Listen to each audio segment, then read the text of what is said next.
This is the Levels Network. I'm Justin Horo, joined by the G Willie Mason and the bro Lukey Stowe, rocking the Parramatta colours, pumped for tonight's game. By the way, Lukey, good vibes for the Parramatta Eels, and this is off the cuff. You don't even have your mic ready. Yeah.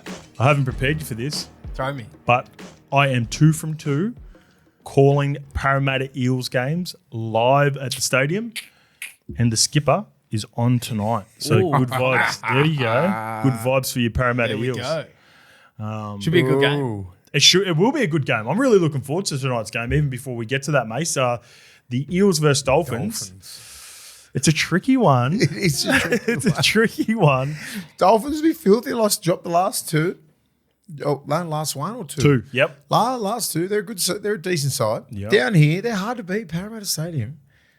Combank Stadium, sorry. But they're playing all right football. They are. The Eels. They're having a crack. That was a competitive game last week against the Sharks. I was really impressed with them. They're having a proper dig. And Moses, he's their main man. He wants to be playing. We're going to start talking about Origin soon. Yeah. Is he the 7? Is he the answer? Like, he needs to start dominating some of these games. You really want a winning attitude. It's infectious. So when you're rolling into Origin camp, none of our 7s are in that winning formula. Here's a good tangent out of nowhere. Let's keep going with this then. What's more important in your experience playing with halves in that arena? Is it club form or is it been there and done that form? It's a bit of both, isn't it? A little bit of both. I don't want to be playing with a half who's just lost 10 in a row or like 8 from 10. Yep. But you know that he can do a job in Origin because it comes with each other. You got to be forwards are like that. You can't just pick a forward unless you are the greatest forward of all time. You're not playing absolute dog shit for club football. Not playing, but your team's playing really, really bad. That other guy will get the jump on you. Who's playing in the forwards, specifically in the forwards. Halves, because it's a very niche position. I trust Moses now. I trust Cleary. I trust Luai. And they're in 3 sides that are like, they're half decent, all of them. Penrith, obviously, they've been the mainstay for the last couple of years. Never really had a worry apart from injuries with Cleary. But like Moses only been back for 3 weeks, 2 weeks. Here's one for you. You could argue out of the 3, Jerome Luai ticks both boxes. Yeah. Got it done last year in Origin when no one has got it done in 15 years. And taking a wooden spoon team into the top 8 currently. Yep. They're probably in the best form out of the 3 teams over the last month. Yeah. With a couple of big wins. Jerome is leading the way. Nathan got his groove together back last week. And Mitch had a really good win in his first game against Jerome. Yeah. So that whether that factors into Laurie's decision as well. What do you do? Like when I've seen some ex-players picking their Origin teams. Luai's not even in it. Yeah, I don't have Luai. One of them's missing out. Yeah, one of them's missing out. It's fucking terrible. It's not easy, but I went with Nathan and Mitch yesterday when I was chatting to Kempy about it with on the show that I do with him at the Captain's Run, and purely because of the kicking game. I think the game's played more so than any other game is played between the 20s, and Nathan and Mitch have great kicking games. Jerome has a good kicking game. He is a decent short kicking game, but their short kicking game is just as good. They've got both. Yeah, they've got it all. Yeah. This is going to be. I'm sort of semi-leaning towards your way because even though Luai was probably a vote off getting the Wally Lewis, I've got a bad feeling he's going to miss out. I don't want him to miss out. It's a tough decision. This is very tough. You can't put him at 14. That was going to be my next question. Could you squeeze him into the team at 14 for cover and then also the energy and just the vibes? Because I found it really tough to leave him out, and I was trying to figure out a way. And that's Connor Watson out the way. So here's my thought process behind it. Small ball. I'm going small ball, and I've got guys like Terrell May, Payne Haas, and Mitch Barnett. In a pinch, you wouldn't want them to. Front load in the middle there. All 3 of those guys, if someone went down, you could go, Payne, I need you to go 80. And I know it's Origin, and I know it's rare. No, you go. But you think if the communication went out, bang, we've lost the back row, we've lost the front rower, Payne, you're going 80. Terrell, you're going 65, and Mitchie, you're going 65. You could have the bench, Luai, Connor Watson, Yowie, and Hudson Young. Ooh. And you could cover all positions. Then you got Terrell May, Payne Haas. Who's your lock then if you got Yowie on the bench? Mitch Barnett. Ooh, okay. You could do that if you really wanted to squeeze in. Connor Watson could play lock and anywhere. Luai could play anywhere. He could play 9 if he wanted to play anywhere in the halves because sometimes the halves just gets hit. Yowie can play as soon as he gets on the whole rest of the 80. So if Yoey's on the bench. And Huddy Young can play anywhere he wants as well. If Yoey's on the bench, a lot of people envision him being the skipper. Cleary's Nath skipper? Yeah. Okay. That's if you want to squeeze Luai in. Yeah. Like you could, if he's forcing his hand in there, that's the only way to do it. He almost is. That's what I mean. I can't envision an Origin team without him. Yeah. And that sucks because I don't think he deserves to miss out. And I think there is a place that you can put him in the team and you can make it work because the game's changed. Game's changed. I don't need 3 bloody 120 kilo guys sitting on the bench anymore. All right, let's fast forward to this question. This is a question later on, but this makes so much sense because we're on it right now. This one comes from Katatia. He's one of our ones from day ones. He always has good questions, and this is basically what we're talking about here. Boys, I am a Wars fan, but you can't help but be happy with how the Tigers are getting up and looking like they're making moves. My 2-part question for the boys is, everyone used to play the Luai is nothing without Cleary card.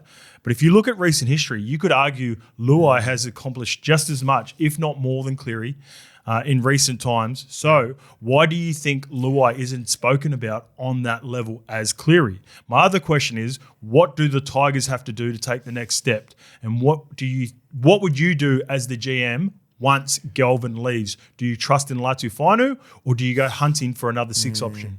Love the potty boys, Triple OG, the horoscope and the bro Lukey Stowe. Levels above, baby. First of all, he just doesn't look the same as Cleary. You know what I mean? There's that element to it. Not saying they're racist or anything, not putting that card out there, but they don't like the way that he's acted in the last sort of 5 years. Rather than looks, I think personality is a huge everything. trait. That's what I'm saying. Looks, personality, everything just does not look like Cleary or Moses or anything like that. So he's very outspoken. He's everything that Cleary isn't. Right, that's why they probably work so good together. Yeah, that's why. You know, he probably and it's a yin and yang thing, and he's not scared to speak his mind, which I love. He's always stuck by like who he is, which I love. Some people don't like authenticity. Some people just don't like 100%. people who are like him, who just speak his mind, says what he wants. You know, like he's piped down a little bit, to be honest. Yeah, I'd say he's people don't understand. He's a father. He's a mature man. Like he's a grown-ass man. He's from out there. He's brought up different and he's been so good for our game in the last 5 years. Can I just quickly add something to that? I think for a long time he felt like he had a point to prove. I don't think he feels that anymore. No. That's the difference. Because there was a moment there. Yeah. There was about 2003, 2004 where Cleary was the dominant, especially after that grand final. Oh, so 21. You said 2003, 2003, 24. Yeah, 21, 22. No, I mean 2023, 2024 when Cleary was like, clearly, they're like, that grand final just took him to another stratosphere. Yep. That last 20 minutes. I think last year was huge for him. And again last year. Yep. But then Luai had an outstanding year last year. Yep. Origin period and PENRITH without him. Without him. So it's just like, okay, maybe I can. And he already sorted his future out. So, okay, well, I dominated last year. That's a good point. Now I can go on even terms, right? Even terms. I've pretty much won a comp. I got us a comp there for the Panthers. Cleary's had his moments. Everyone's had their moments. All that blah, blah, blah. And then now we can leave and then everyone can judge you on the next 5 years of these two guys. They're going to be 5 years of this team. Like Penrith ain't the Penrith that it was 2 years ago or a year ago, right? Tigers are ascending. So if this little motherfucker gets a top 8, a prelim or something in the next 3 or even this year, if he gets him in the top 8 this year, that is the biggest win I've ever seen. And if he can get him to wear like a prelim the next year, or even dare say like a fucking grand final, and Penrith on that slide, what do you say then? Yeah. What do you say? So time will only tell with these two. Yeah. They're obviously great mates. They wish the best for each other, but they know now that they've split the atom, and they're going each way, and it's just like, okay, who's the better man? And they've come through the juniors as fucking 10-year-olds, haven't they? Like, Iron sharpens iron. do you know what I mean? Yeah. It's a beautiful story. Yeah, it's a beautiful And now story. they get to go and go their separate ways, and we'll just see. And we're not going to sit here and wait for 5 years and go, who's better? Everyone's got their own idea who's better player. Yeah. Well, I think we can both agree that I think already they've established that they're both elite regardless of who you rate higher than each other. And you know why? And this is, you're right, 23 and 24 were huge, Mace. Yeah. 24, Jerome got it done at Penrith and at Origin level without Nath. Yeah. And the reason I think it sort of helped him drop the shoulders was, and whether you believe it or not, whether it's fair, the 2023 grand final, there were doubters about Jerome because he went off in that game and he carried that shoulder injury. He shouldn't even have played. Mate, the toughness that he showed, people held that against him, that he went off and then they went on that run and Nathan did it without him in the grand final. Yes. So for him to have that year last year was not a fuck you to anyone within the four walls at the Penrith because they all love each other, but for everyone who had doubted him, that he ticked that box. I think so as well. And he took that personal. He took it personal. He was in a position where he shouldn't have played. He shouldn't. He could have. He did play, obviously, but like his shoulder was fucked, Mate. And that proves how tough that kid is. Yep. He went out there and played 60 minutes with one shoulder in a grand final And the prelim. against Brisbane And the prelim before. prelim. Yeah. Do you know what I mean? Like, and just putting his body in front. You're talking two teams that they ran through dominant packs. Dominant packs, spotting him up. They knew Melbourne exactly Storm where and to the get. Brisbane They knew Broncos. they were getting at him all the time, and he still did it. And then Cleary just took it took it to another level the last 20 minutes against the Brisbane Broncos. And then I knew he would. I knew that's the mindset of a winner there and a killer. Just preseason, boom, and then it all just fell into the right place. Have you seen enough from Latu Faionu to declare whether he can be a long-term partner with Jerome at Tigers? Does Jerome move to 6? Or is Latu a flat out 6? I think Jerome keeps the 7 and lets Latu develop as a half. Okay. Yep. Okay, yeah, I've seen a little bit. Like he's obviously got a good show and go. He's built for the game. He's not slender. Yep. Right. He's only going to get stronger. He's quick. He has some Isaiah Katoa He's moments. got some really good skill. Yeah. Like he's got. I think under Luai and Benji, the tutelage there, he could be a starter. Yeah. He's been in the wings for a while. I've known about this kid for 2 years now. Yeah, 2 or 3 years. And it's we've just been waiting. Yep. Right. So this is the perfect opportunity. Galvin's gone. Step up. There we go. A nice little tangent into a question, nice and early. Fuck yeah, someone's going to miss out. It's killing me. When I was reading, I think I was reading Woodsy's. It was Woodsy's fucking. He put Barnett at 13. Woodsy's. He gave me a few little ideas, but like just leaving him out. Like, and I said, look, small ball. You can play small ball now. Yeah. You can just that ruck can just get Woodsy fucking had someone really slammed. random in his team. Who did he Yeah, have? I think he does it for clicks. Just leave it in this too. Leave it in there. Leave it in there. Yeah, that's all right. You Woodsy's own that. out. I think you own that, Luke. You own that. Leave it Woodsy in there. put Seyfarth or something in the back row. No, he didn't. No, he didn't. Josh King. Josh King. He had Josh King. Because I was looking at it. I rate Josh King as a fucking toiler, right? Yeah. But he's up. I put him at a Tolman level, right? Yep. And that's a fucking fair rap. It's a 300 gamer That's there. a fair comp. That's That's a good far comp. off. That far off Origin. If it was another era, different era, 90s or 80s or something like that, yeah, you I probably just get think it. it's a different level and it's just below. It's like not being a great player. It's just a really, really good If you player. pick Josh King for He'd do a Origin, job. he'd do a job. Yeah. But I just Tolman don't would have think. done a job.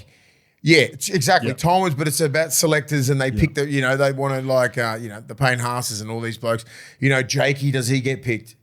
I don't know. Jakey ain't. I fucking want to pick Jake because I love him. Yeah, we love And he Jakey. died. But I'm like, has there ever been a Origin captain who's a winning Origin captain for New South Wales that did not get selected in that next year? I doubt it. I It'd doubt have it. to be injury That's only. why I think he's going to. That's why I think if he comes back, plays 2 or 3 games, he's playing. Is there ever been an Origin captain that played less minutes though in a series? Who gives a fuck? Fuck no. There is, yeah. No, I don't. No to both. I don't think. Probably no to both. No, Lukey. Well, but he set the tone for 20 minutes. And there was no line breaks in any of those games through the middle. In those first 20 minutes when Jakey's in the middle, plugging those holes, he's got him and Payne Haas and Yowie were there. No, who was playing lock? Cam Murray. No one got through the middle. Here's why I fully agree. I love these tangents. We're on a great tangent. We're on an origin tangent, believe it or not, at this time of the year. Jakey was required last year. He was. Because they'd lost 2 series in a row. Madge was trying to bring New South Wales spirit back into the team. Yeah. Jakey is the guy. He lives and breathes rugby league for Manly and New South Wales. Anything. So you Monavale. Mona Vale, he still goes down and helps out his junior club. Jakey was the perfect guy for Madge to instill the love back into New South Wales and the passion. It's there now. Now, during that period, unfortunately for Jakey, they also unearthed Mitchie Barnett and Spencer Leniu. Don't forget. We forgot about Spence. Well, And Spencer is going to knock either Connor Watson off or Luai. Yeah. So I don't think that's I think guaranteed. they made it a little bit easier for us to drop Teddy because you took the captaincy off him straight away. So therefore, yeah, true. So it was a bit. It was a bit of a play. Okay, so what was the first thing out? Jake Trbojevic, captain. Yeah. So everyone's like, Teddy's that done. means Teddy's done. Yeah. So I think it was a little bit of a ploy from Madge, soften the blow for everyone because Teddy's so beloved. Yeah. But what do we do this year to soften the blow? You know why you did Jakey over Yowie? Because you couldn't go to Yowie from Teddy. Because as much as I love Isaiah Yo, you're not completely sold on him at origin level, right? Not everyone else was. No. Not, and there were other people in the media, but with Jakey, everyone. Give him the captaincy. There's not one person in rugby league who doesn't love Jake. So if you move on from Teddy, you've got to go to. He's probably more loved than Teddy. I'm like, even if there's some origins where I'm like, put Jakey captain when Teddy was at his peak. Yeah. That's how much I love Jake Trbojevic. Yeah. But this is footy. All right, it was NRL. This is Origin. This is the hardest. They've ticked the box. We've won, and maybe Jakey just comes out and goes, yeah. Does that mean Nate's your captain? Yeah, fuck yeah. I'd have Yowie. Yoey's 32. If Yoey has it, give it to him. Right? Don't care. Just come from Captain Australia, Golden Boot. But it's his job. I mean, Cleary's future is to be the captain for the next 5 years. Why fucking not give it to him now? Well, if you don't have him in the starting blood team, him in. If you don't have Yowie in the starting team, then you can't. That's what I think. That's what I think. Yowie could be off the bench or anything like that. It just depends what they do with those props. Yeah, Yowie's my starter. Speaking of Golden Boots, we got the Ashes Rugby League Tour at the end of the year, and the current captain, which we've been talking about, Isaiah Yo. So, just want to reiterate. We are pumped to be doing this at the end of the year. The deposits are flying in. Yeah, man. We are so excited for this. There are 3 different packages. So if you go on to ashesrl.com.au, you can go and have a look at a Mace. The full 3-game package starts October 22nd all the way till November 10th. You can get the first 2 games, which start on the 22nd of October, and you can finish up. Maybe you can't get the full 3 weeks off, Lukey. Maybe you can get 2 weeks off. All right. Well, you did the first 2 games. So you get Wembley. Yeah, you're pumped up. Wembley Stadium. If you were going to do it, would you do the first 2 or the last 2? Can the Aussies take care of them? I think stadium wise, you want the first 2. Stadium wise and atmosphere, I've been to Wembley Stadium. There's not much that competes with Wembley Stadium. I'm thinking just say if we can take care of it in 2, so you're done. Why would you go to the last one? But here we go. Then we're throwing this into it. It's not done. Yeah, I know. And you've got the opportunity to be at an Ashes decider at Headingley. Yeah. And it's the best way to describe Headingley for you, Lukey, who hasn't been to a stadium over there. What's a comp? It's more of a CommBank feel. Like it's a smaller field. But fucking way more intense. Higher. It's higher up. Yeah, like it's a better stadium fit out. CommBank is a better stadium fit out, but it's not a complete suburban ground, is my point. 40,000. No, they'll get about 25. Is that it? Yeah, I think they're about Headingley? Not a big stadium. Yeah. I'm thinking about the Wigan one. The Wigan one's a bit bigger. Wigan might be a little bit bigger, but there is no game at Wigan for this. Yeah, no. Series. But I played a final at one of those. I think the last one, the Leeds one, Yeah. So, whether you want to get the first test and go to Wembley, or whether you want, and this is only if you get the 2 test packages. If you get all 3, then it doesn't even matter. Is it AMT Headingley Rugby Stadium?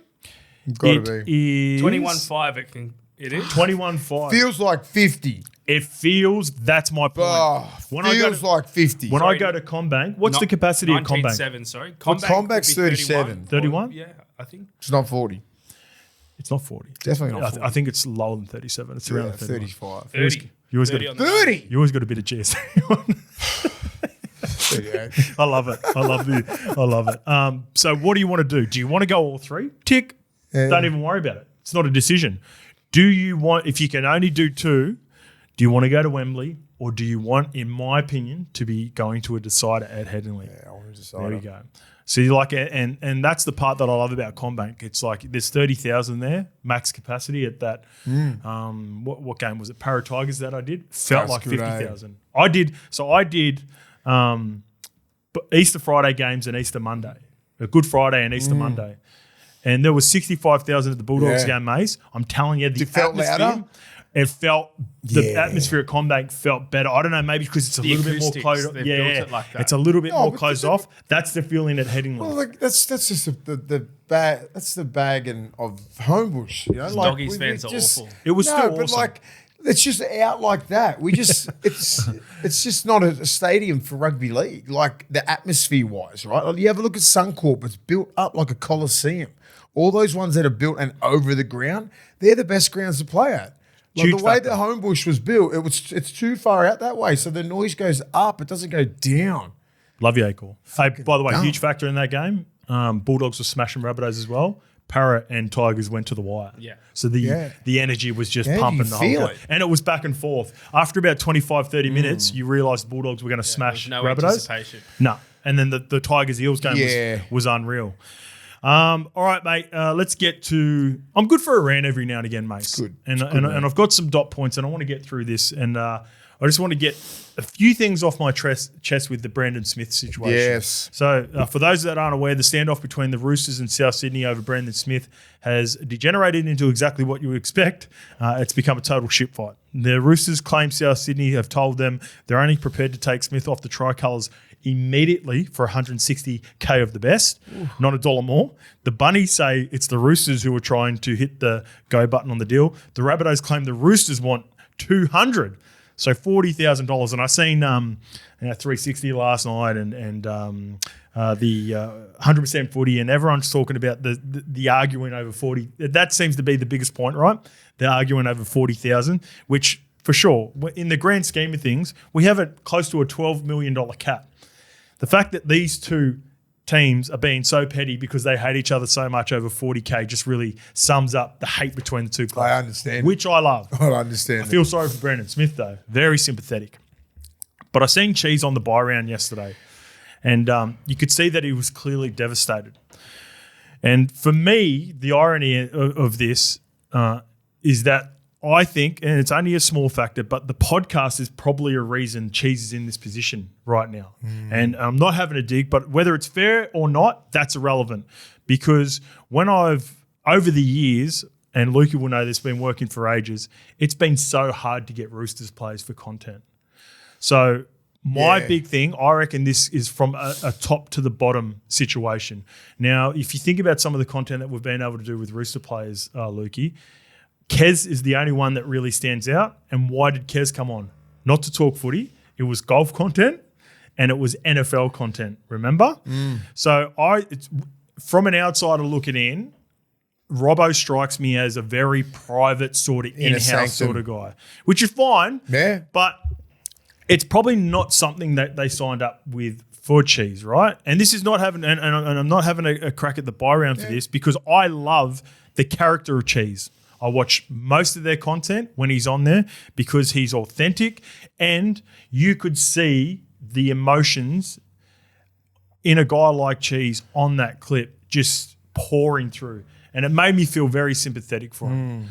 And it made me I guess, think about some of the situations I'd been through. And this is why I love this new form of content and the opportunities that we get to see, because it gets to highlight something that I want to get to that has been frustrating me over the last couple of weeks. Because Cheese's situation resonated with me in this sense. Like, I've been in that position, not to his level, not to the money and the pay packet that he's on. And we all know the story. I've said it before. And I've almost turned it into a bit of a joke. But it was a really dark time for me during that period. And I can see Cheese is going through it right now. The month from September to October, when Sticky told me I was unwanted at Parramatta with a $200,000 contract left on for the following season, basically he come in, told my manager I was unwanted, and said, with what Cheese is basically saying on the podcast last night, that it didn't matter what I did, the following year, I was going to play reserve grade. Fair or unfair, it is and this is not a crack at Sticky. This is not a crack at Parramatta. This is just what players go through, right? So I have the conversation with my manager. I'm absolutely shattered.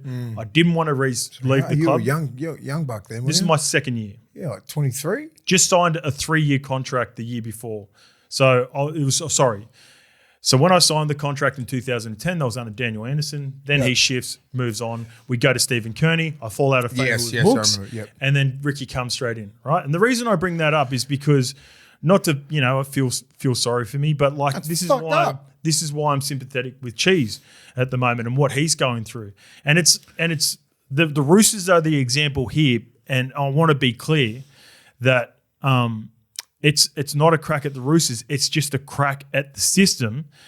And so over the last, 10 weeks, when players like Dylan Brown, like Daly Cherry Evans, like Lachlan Galvin have made decisions like they have had for whatever they're, mainly money reasons.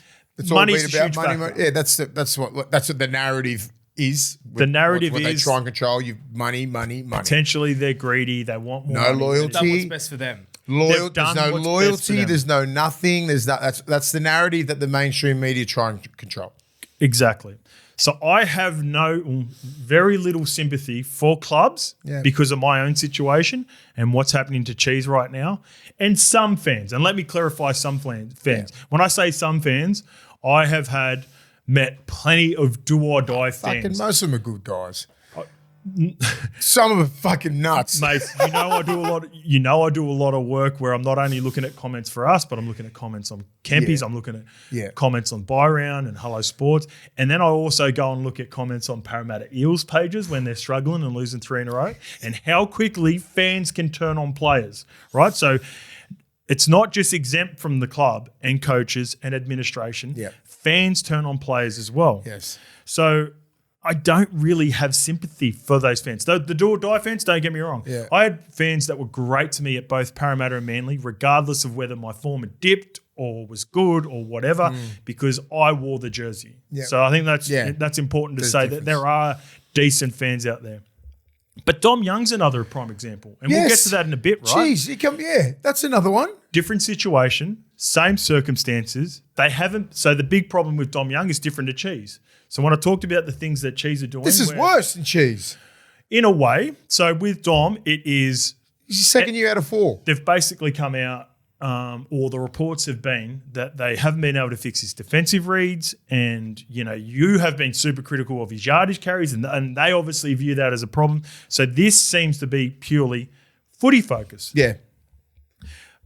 But they were in a position where a couple of years ago, this was a coup for them. And so was Cheese a couple of years ago. Yeah, they thought they were killing it. So you can't have both. And this is my main point. And I want to clarify, I have no issue with the Roosters and how they've handled this business. So Cheese was, I think, Dally M Hooker of the Year, and Dom Young was Dally M Winger of the Year when they got these both. Yeah. Potentially, they were top 3 in their position.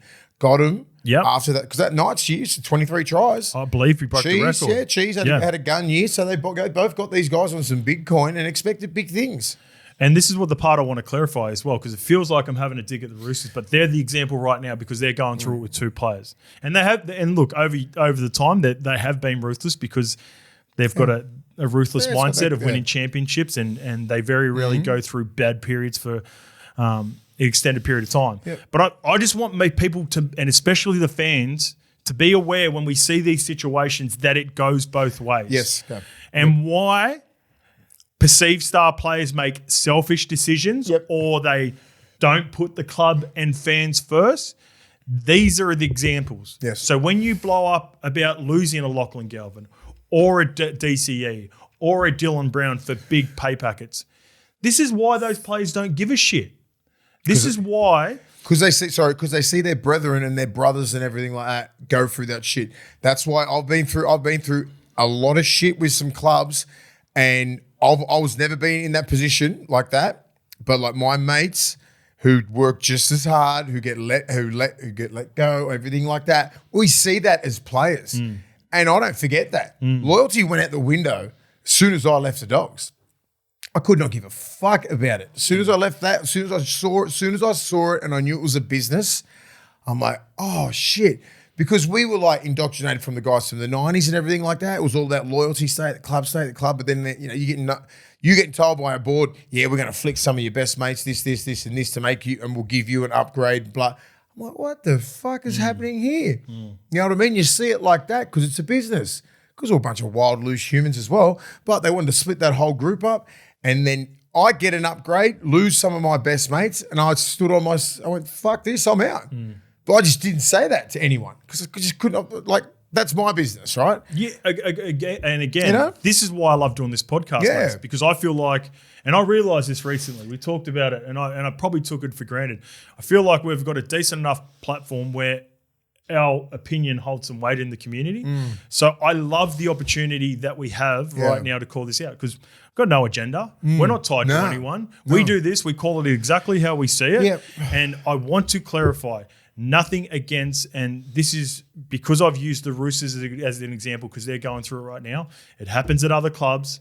And this is why when you see these situations, and I'm watching that podcast with Cheese and how devastated he is and how, the part that we love the most about Cheese is he's a character. Yeah, he was hurt. They've taken it all away from him. Even he can't, he even tried to crack a joke about the 40K. Where's the 40K going to come from? Because there's still that inner Cheese in him that has just been broken down throughout all this process. So I feel really sympathetic towards him. I even feel sympathetic towards Dom Young. Same. I feel so but people need to understand, fans need to understand all these things. This is a business, people. This is going to happen more and more and more, and it has been for the last 10 years anyway. But it's only happening to the big guys like Dylan Brown's greedy. You know what I mean? Like DCE, we don't know what DCE is doing.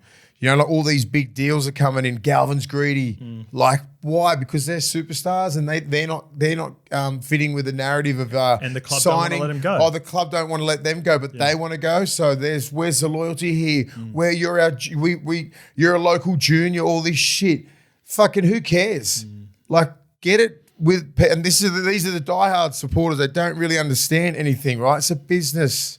Most people who understand business are businessmen, business people who are following the game. They get it. You know what I mean? But you can't have it both ways. 100%. That's all it is. It's just don't take it personal. And it's hard to say because they do take it personal. Just don't take anything personal. This is a business. Dom Young, look at Dom Young. This young kid just moved from Newcastle. Could have stayed there. They would have offered him a 3-year deal. Had everything all worked out up there. Comes down to the Roosters. Thought he's going to fix everything, hasn't fixed his defense. Fuck, is that a little bit of coaching? Is that a little bit of timing, time and stuff like that? Put some more work into the kid.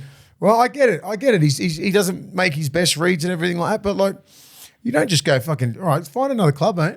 But yeah, it is, whether that's their prerogative to get rid of Dom, or that is an example, Maze. But my main point with it is, it happens. There's so many. And it goes the other way. Yeah. So, like, my big thing with this is just understanding, and it's not really diehard fans, it's more one-eyed fans. Yeah. And there's a difference. And diehard fans... Yeah, you're right. One-eyed fans cannot see any other reason other than Correct. the whatever's written in the Telegraph. The agenda that's been pushed. the narrative that's the controlled. whether it's media, whether it's the club, Yeah. whether what's being communicated at presses, Yeah. where just players don't have a voice. And this is why I go back to the reason why I love what Cheese is doing. Yeah. But I would be like looking at it from a Roosters side of things, where they maybe they're looking at that going, this is like why we don't need that noise, right? So, that's my big rant. that's all right. I just want people to be aware it goes both sides. Yeah, basically. exactly. Just my main thing is just don't take it personal. There's always two sides to a story, three sides to a story, as you say. And this is only a fucking two people that we're talking about. Yes. Dom Young and Cheese. You know why we're talking about it? Because they're big names. Big names. What happened? I'm telling you right now what's happened to the guys that are on the lower totem pole, the guys that are 28, 29, 30 on the roster. They're getting shopped around to try and get them to make room for other big dogs to get on the roster for next year. And, it's this shit happens. It's a business, people. Like when the game's worth billions of dollars now, you're not mucking around. 100%. So just wanted to make that clear. Yeah. Also, we were unable, just because everything was just thrown a little bit out of whack with Magic Round, we were unable to chat with Fozzie yesterday. With our partners at Athlete, we will be doubling up next week. So we will be chatting with Foz over the weekend, either maybe tomorrow or Saturday, and we'll be inserting it to Monday's review episode. So thank you back soon, the big Fozzie. Athlete. All right, let's get to some replies, and this is around Origin selections. I think we really. This is a good question. So we were just discussing. The Mitch Moses, Jerome Luai, and Nathan Cleary situations. And this one comes from Uchi Dam. Hey, lads, if the fullback position in Origin is Dylan Edwards to lose, why does that sentiment not apply to Mitch Moses wearing the 7 jersey as well? I feel like the media has completely written him off in favour of Cleary and forgotten about the contribution to winning last year's series. Up the waz. Uchi Dam, the situation is different. Yeah. In my opinion, we'll see, not even my opinion, last year Dylan Edwards beat out Teddy for the position for fullback. Mitch got the opportunity to play and did a great job because Nathan was injured. Yes. He didn't. We don't know if he would have beat out Nathan, but I think there's a high probability Nathan would have played if he was fit. So that's the difference between the two selections. Yes, exactly. And we didn't know that Moses had played Origin before, and it wasn't as dominant as it was, right? So there was question marks over Moses. For sure. There is not one question mark over that kid now. And this is why it's going to be a hard decision. All right. And then, as you said before, Dylan Edwards was banging down the door. He belted down the door for Teddy, and Teddy wasn't playing as good as Dylan Edwards, and he needed a crack, and then he's proved himself to be the number one, and he'll be the number one till someone else gets him. So I don't know what to do with Mitch Moses and Cleary. This is going to be hard. Yeah, I think Mitch will retain a spot, and I think Mitch will be with Nath, but I don't think they can lose either way. Honestly, little things. So Mitch Moses and Luai, right? Both pretty much played as good as each other last year. So I don't think Cleary has any worries at all about being the 7. It's these other two. It's fighting for the 6. It's the 6. It's a good point because they're both. I don't think Cleary's got a problem. He's going to be our 7. It's these other two that had pretty much even years in Origin last year. That you're going to be arguing about. That's what Laurie's headache is. Does the relationship with Luai come into it? For sure. It has to. Yeah, it has. Yeah. Has to. Because you're sort of experimenting if you're putting Moses in. Yeah, 100%. You are. 100%. And Moses is not used to, he's never played 6. He could easily play 6. He started 6. In that system, but like with what's been going down the last couple of years, like Luai's been dominant on that left side. Bradman Best has been there, Latrell's been there on that left. You got Crichton there. They fit good. So the reason I like Mitch over Jerome is because of the long kicking game. But also, if you want to look at it from another angle, Jerome's left foot kick is a positive for him as well. One's down the side. One's on the left, one's on the right. Whereas you'd have two right foot kickers. And I said this to Kemper yesterday, and I think you'd probably agree with this, Mace. If they do both play, he's like, oh, who wears 7 and 6? I said, for me, that doesn't really matter. I think Mitch would, both are elite players and they'd be able to figure it out. But I would have Mitch on the right because I want him to be doing maybe 60% of the long kicking. I think Mitch has got a longer boot. Oh, yeah. I think Nathan's got a better all-round kicking game, but I think Mitch can, even though Nathan can hit it a mile as well, I think Mitch can go further. So I'd play Mitch on the right so he can kick further on the right-hand side. Then Nathan can do those stab kicks down the short corridor on the left-hand side. What do you think of that? Yeah, I don't mind it. Everything works. There's not much like negative sort of, you know. Really. I can't say anything negative about these guys, and like Loz is probably hoping that someone fucking not, you don't wish injury upon anyone, but like just someone get injured for a week. What about a suspension? A suspension would be beautiful for someone. A 1 week suspension. Just a 1 week suspension, and Loz could go fuck yeah. But that is only at the very last week, round 11, and he knows that all three are healthy. You got to select it on Sunday, and one of them's in the last game on Sunday and gets suspended. It's the only thing that's going to help. All right, let's get to the Wars future. Got some good messages as always. The Wars fans are back and they've been positive. They've been a lot better recently. They've got a couple of wins, but there's also some good constructive comments and criticism. This one comes from Brian Sajan Shively. Don't think my Wars will win it this year, but we're the top of the New South Wales Cup and we just won the Harold Matts. The future is looking a lot brighter for the Wars. Mace, remember a couple of years ago we said the COVID really affected them with the development, and even this is a huge domino that we really don't talk about enough.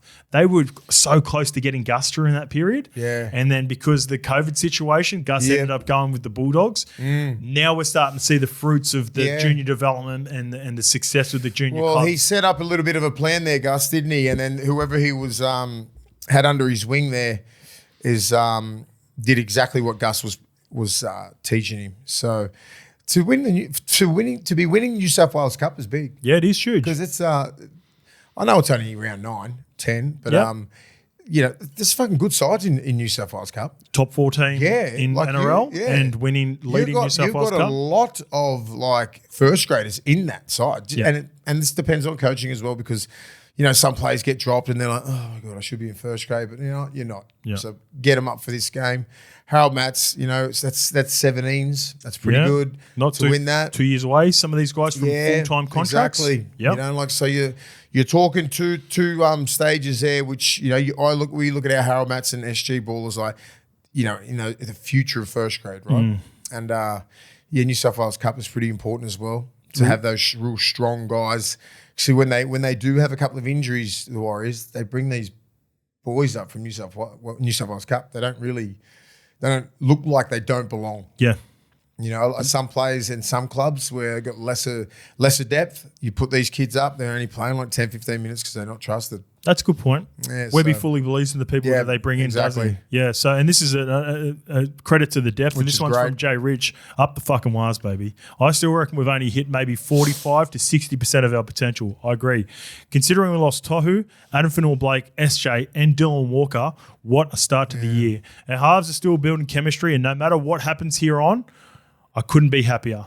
This team actually looks like a team this year compared to last season. Yeah, great point. I think they're one of the teams where you look and go, there have been good individual performances at times. Aaron Clark's playing unreal, Mitchie Barnett's playing unreal, and obviously Luke Metcalf has improved out of sight and really warming to that role. Yeah. But whenever I watch a Wars game, I don't necessarily leave the game going, he got 3 points and it's a lock. It's a team. There's a number of guys where I you're go, right. he could give him 3, he could get 3, he could get 3. Yeah. It's a really good team performance, and Webby's getting the best out of the team. I haven't seen a Warriors team look like a full team. I've always looked at an SJ, someone like who just does some real Stacey Jones. And, Roger. you know, someone does some freaky shit. Yep. You know, Manu Vatuvai, all these sort of guys do, like, they'll grind a game out, sort of. They'll be in and out of games. And Even then Aden at times. Yeah, you know what I mean? Yeah. But, like, even the 2000s, like, Warriors, you know, you, like,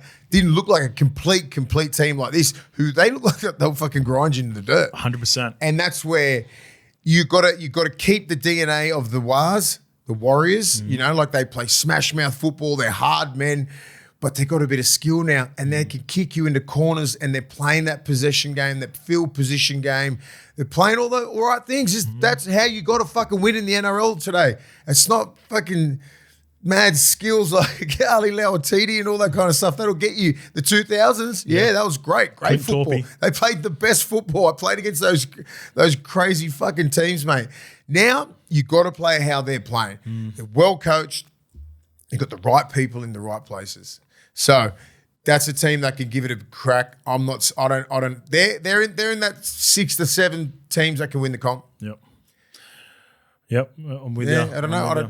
They look like a team. They've never really looked like a really well organized team. Fully agree. For ages. Fully agree. So you're doing something Totally right over agree, there, guys. Kicking tangent. So many people messaged me about the kicking tangent we went on. Lukey, that absolutely went gangbusters. So off the back of it, Sean Edwards wrote this. Hey, lads, Al Tahi from Day Tahi. So for Lukey, which that's a one for Māori. I've always contemplated my first question. I was hoping so. Unfortunately, unless it was two, no. What brought me to the point of making a YouTube account just to come on here and say the kicking ranking segment. And I had people message me and go, the way you did the mare was, what made it so good, had me an absolute fit. Keep up the work. And as always, up the wares. I fucking laugh. I watched that little cut the other. Oh, yes. I went, what are we fucking talking? All right, let's go. So I've got a game for us. All right. 3 goal kickers. Yeah. So we'll go scissors, paper, rock to see who goes first. So if you go first, then I get picks 2 and 3, and then you get 4 and 5, and then I'll get 6. So we get 3 kickers. Kicking percentage this year, over 10 kicks. So they've had to have had over 10 kicks. Right. Yeah, jeez. So we'll go scissors, paper, rock first. So scissors, paper, rock. I'm on the third one. All right. And then we'll see who goes first. Scissors, paper, rock. Scissors, paper, rock. Gotcha. Yeah. All right, I got number 1 pick. All right, so we're going to accumulate the 3 percentages to go. I'm going to from where? What position? Sideline kick or a fucking just overall kicking percentage. Righto. I'm going to go number 1 pick, Jermaine Asako. Oh, I was going in. Jermaine Asako. All right, Adam Reynolds. Adam Reynolds, number 2, and then you get pick 3 as well. All right, who's this? Critter. Ooh, nice. That's a good pick because you know his percentage as well. I am going to go. Lukey's wearing the jersey. Both of them. Mitch Moses and Zach Lomax. Has Zach had enough sample size to kick this year? Just needs 10 kicks. Has he kicked Has he had that? 10 kicks? He wouldn't have had to. We didn't score 10 tries. Did we score 10? No. Well, he's a kicker. Well, yeah, okay. Can we bring, because we know, like, as in, get it I in. just wanted to make sure that we didn't get the kicker that kicks once and he's the 3rd string My kicker. last one's Val Holmes. Ooh, I like that. Can you add them up, Lukey? So I'm just, so I'll get you to add them up. So I'm just going through individually at the moment. Okay, all right. So give me. 3 was Critter. So let's go my 3 first because I had first pick. Jermaine Asako, what percentage? 88.1. 88. Yeah. Zach Lomax for me. Reynolds, because I was going in order. Yeah. So I got Reynolds. Yep. 77.5. 77. Yes. Goes And then You're went dead. Stephen Deal. Crichton, What's- correct? Yep. We know that from last time, but I'll bring it up. What It was is 87.1. I've still got you by percent. that's Yeah. just- The next pick Damn you, was Reynolds. Mitchell Moses. Mitch or Moses? Zach Lomax. Both of them. I'm back to back, so it doesn't matter. I don't reckon Moses. NRL.com Come on, Moses. profile. Moses better not have 12 kicks. Moses. Oh, because he's only had that one when he come back from the foot Fucking injury from the sideline. bullshit. Remember? Oh, What is he? He hit that one from the sideline, 100%. Remember? Because that doesn't count. I'll pick another kicker. All right. So did you pick Nath? No. Oh, Hang shit. on, I'll bring up Lomax. Yeah. Give me Oh, you got Lomax and Nath. Nath. Nath's Yeah. good, yeah. If you got that, that's Lomax, 84.6. He's hit 11. Yeah. Hey, That's this is- by the way, just quickly, you know, Zachy loves the contact. Zachy messaged me, DM'd me, sent me the clip, and then went para, 2 thumbs up. Which one? Pardon? Did he actually again? Yeah, What's yeah, that? yeah. How many Yeah. has he kicked this year, Zach? He's kicked enough. He's a gun goal kicker. He's hit 11. There we we go. go. That's bullshit. And then we're finishing on Cleary. Yep, Cleary, Yeah. 86. He's got to be 84, 86. 4, 82. So many Googles. Here we go.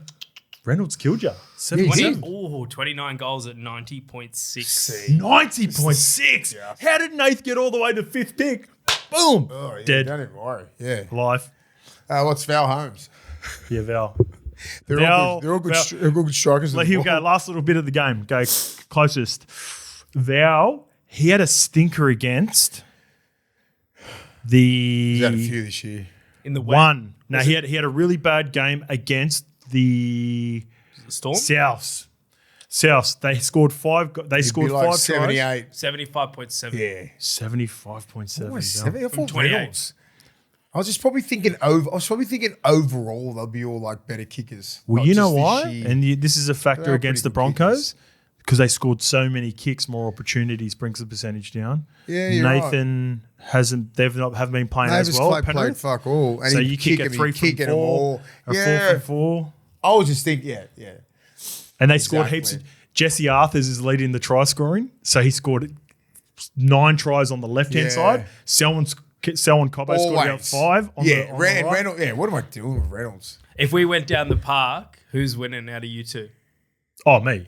Yeah, I'm not that Yeah, good. yeah, I Mason. can fucking- You'd have a I'm good alright. toe poke in you, I reckon. Nah, I can fucking kick. Yeah. It's just not accurate. Yeah.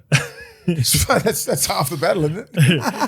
yeah. I'd go all right. I used to kick for like under 20s and shit. Yeah, you can I was, chuck 'em I was alright. about 73% kicker. No shit, I swear to God. Get Rando stats. Yeah, Someone will find it. I can kick the ball. Yeah, Rando will find I can fucking it. kick. I bet you I'm. Ask Now that Rando, if you get Rando involved, I'll probably. be like Ask Jeremy 62%. Smith. Ask Jeremy Smith and Kate Snowden, 2013, 12, 13, 14. I used to win all the. I used to buy us all the coffees because I would coffee win. Who all was- the time. So who all was the your front. comp? So all the front rowers would. Snowden, So Jeremy Smith. Snowy Smith, Bowie Scott would try him there. Bedsy would never kick because he'd tear his hamstrings off. All the middles, Robbie Rockow, Hauso. It was good. It was so after our last field session, whoever lost, it would just be a kickoff from the sideline. You had a few kicks with me and the boys at Manly, wouldn't you? I love it. Me But, and 35, Yeah, true. I was just like, Yeah. calm down. My I don't do a groin. My gang at Manly was Georgie. Me and Georgie had a really because we lived together as well. So we used to be coffees all the Yeah. time. So me and Georgie, Lingy Sal would pop over every now and again. Sting. Petta Hiku. Yeah. He can kick all right. Petty kick Petty for us kicks- sometimes, That's yeah. unfair. Yeah, Petty kick. You don't was- want good goal. You don't want anyone who has even kicked the ball in a fucking comp game. insane. We though. had absolute Snowy. But Snowy come around and just go bleh. No, that was always good fun, goal kicking. Do you know what Petty Hiku was like? We Mark talked- O'Mealy's probably the worst. Oh, yeah, I can't imagine. Of just style and they're just like no idea. Just raw power. Yeah, there's some really rough kickers. Petty Hiku is like I think he had a pretty decent he might have been an okay as in percentage wise, but if we're talking about hitting a sweet ball. Like Petty Hiku was the Jordan Rapiner of kicking. Jordan Rapiner hits an Raps is the awful. worst. It's a putrid looking ball, it just goes. but it goes over. Yeah. Like sometimes they like wobble and they don't have the even He the was right. hilarious watching him kick. Geordie Raps had the worst heckers ever and kicked it like 85%. Yep. It was so weird. And he'd just be always laughing. You know, it was a fucking annoying to watch goal kick. Chrissy Inu. Yeah, Chrissy Remember, I used to fucking always smile before he'd kick. What Chrissy about, hits a sweet ball though. Oh, he's fucking. What about when you were playing the old Piggy Riddell when you used to do the old... Oh, mate, it's a couple out there. Piggy had a nice start on him. Yeah, Piggy was a good kicker. He just did that just to take the piss. You reckon? Yeah, it wasn't doing shit. What the fuck is that going to do? Balances you out. No. Yeah, and also with Chrissy just loved the attention with that smile. He used to fucking He did. I remember I was in when we were playing That's in right. Remember Yeah. in Remember Catalans? You see No, his face remember behind. in Catalans, and I was like, because I sort of knew him, but I didn't. I said, why the fuck did you do that all the time? He goes, to piss you off. He goes, just to piss people like you off. I was like, fuck, used to drive me mad. Chrissy. What are you laughing about? You're getting beat. Me and Chrissy we went to high school together. Chrissy, used to piss me off all the time. Chrissy was the sort of guy that used to go, yell out like Hoz, because I wasn't skate back then. It was Hoz. And he'd be in like the quadrangle, so everyone would turn around and look. Yeah. And then he would like gridiron throw a ball like 50 metres. Always so mad. And it's just like, and I used to like pretend to catch a ball and just walk off and just like let it drop. Like, you're only screaming out to my name so everyone can turn around and watch you throw a ball 50 metres. Fuck off. I'm not a part of that. I just sort of kept walking. I love him. He's one of the greats. He's talent-wise, person-wise, mate. I love Chris Ninu. Yeah, proper egg. When he turned it on, man, Chris was a problem. Carve you up. He was a problem. Carve you up. TJM's legendary Outback Bar and new fan favourite Ventura Bar were the first bars to market to suit the new Land Cruiser Prado 250 series. Both bars come with integrated recovery points, winch capabilities, and as always, backed by a 3-year warranty. Submit a quick quote online. Takes less than 5 minutes. TJM has teamed up with the Honey Badger and turned his 200 series into a mega touring machine. Head to TJM's YouTube channel to check out the build. Give the great man a follow to keep up with all the touring Badge and his young family as they explore this beautiful country. Remember too, we have a giveaway on Instagram. So put up a story of your TJM built rig, chuck in the hashtag TJM times levels, tag TJM 4x4, and that's it. You have the chance to win a prize of a portable air compressor valued at $569. We will announce that winner next week. Let's go to the Dom Young situation. We'll continue on that because I had a bit of a rant early on, but the Sydney Roosters are reportedly prepared to pay more than half of Dom Young's salary in a bid to secure an immediate release. The Daily Telegraph reports the Roosters could tip in up to $250,000 of the winger's $450,000 year deal. So that would be next year, I believe. So he's on roughly $450 apparently. The Knights are the clear front runners and expected to sign the 23-year-old. He would then be available to play for Adam O'Brien's side in round 11. Do you like the fit with the Knights? Okay, I don't mind it. What I'm a bit hesitant on here, and I'm not really happy, like 23-year-old kid, right? He has a lot to learn. For sure. He does have a lot to learn. He's got a heap of upside. Exactly. That's exactly what I was going to say. Massive upside. 6'6", 100, probably 5-6 kilo. Can run like the wind. And all he needs to be coached properly. Yeah. Like there's a lot of time and effort in that he has to put in and that the coaches have to put in. I'm pretty sure the coaches are there to try and help. He's got Matty King and everybody there. He's just not getting it at the moment. It might take a little bit. He wasn't doing this at Newcastle. He was letting a few tries in, but he let it slide because he was scoring 20 plus. Yeah. Everyone let it slide. So like players who notice that shit like you and I and most people, we're like, fuck, he's letting in some. He's lucky he's scoring more than he's more than he's letting in. When you start letting in more than you score, this is when becomes a problem. This is when it becomes a problem. So I hope to God that someone grabs him and teaches him how to defend. I mean, that's the main thing. If he learns his defense, all his attack comes natural. So it'll be interesting to see where he goes. If they're willing to pay $250. Well, you only have to dig in, what, 200? $250 for Dom Young's a good price. Yeah, but you'll have to throw in is probably what, 150, 100? Where do we see him? So I'm trying to look at fits. Not saying like would he look all right Bulldogs wise on the wing there? Because Ciro is probably, if anyone can fix, is Ciro. Yeah. A big body there. We've got, I know we've got Carraz there. Carraz is he's one of the top 10 wingers in the game. Montoya's doing a great job. Montoya's killing it, but iron sharpens iron. You can still have him around there. The price would matter for sure. I just think Para? Fox, no. Para, you got Fox, you got, it's a lot of good wingers in the game. There's a fucking lot. Here's one for you. He's had a couple of really good games from recently. Robert Derby at the Cowboys. Cowboys could be a shout. Be too hot for him. from the He's north. fucking been here for 3 years He's now. from, no. He's from the north of England, mate. He knows. If Johnny he knows Bateman it's can fucking play hot. for the Cowboys. He knows it's hot. He's fucking. He gets a 30-degree day. Fucking melts him. If the whitest Super League player of all time and John Bateman can play up at Mitch Sargent. You're right. Sorry. I'm joking. Canberra. They're set. They're Canberra. They're back 5. Penrith. at the same time. You got to fucking, you need a structure and a system for this guy to work. I don't think the Roosters obviously suited him. Hasn't learned a thing. Just put him in. Just get it. He needs to be really, really careful. Cop a loss, back yourself, and get into a really good system. Mate, his 2023, not only for the Knights, players, but even for England at the back end of the season was so good. Yeah, it's a great punt. Rabbitohs. Yes. Next door. Yes. Maybe he's got the 40K. There you go. There's the 40K they're looking for. But that's a good shout. What's Wayne? Tyrone Munro, he needs yardage. Wayne, the connection. Wayne, that could work. it's the coaching and the mentoring, mate. You know what I mean? That's what you need. Like, he had BMOS there.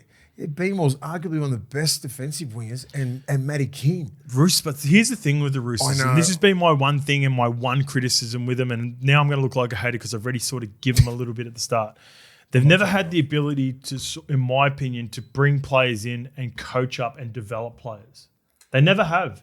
They've always done their best work recruiting big guns, implementing them, or becoming key figures in their system. Yeah, they're already made. I don't think that's controversial to say at all. No. Okay. But they've all, But just off the back of being it's not critical being a hater, of them, though, it's just what they've done. so they got him But as you're not a one-eyed fan. they got him as a 21-year-old kid. Yeah. Now he's 23, right? So he hasn't learned a thing.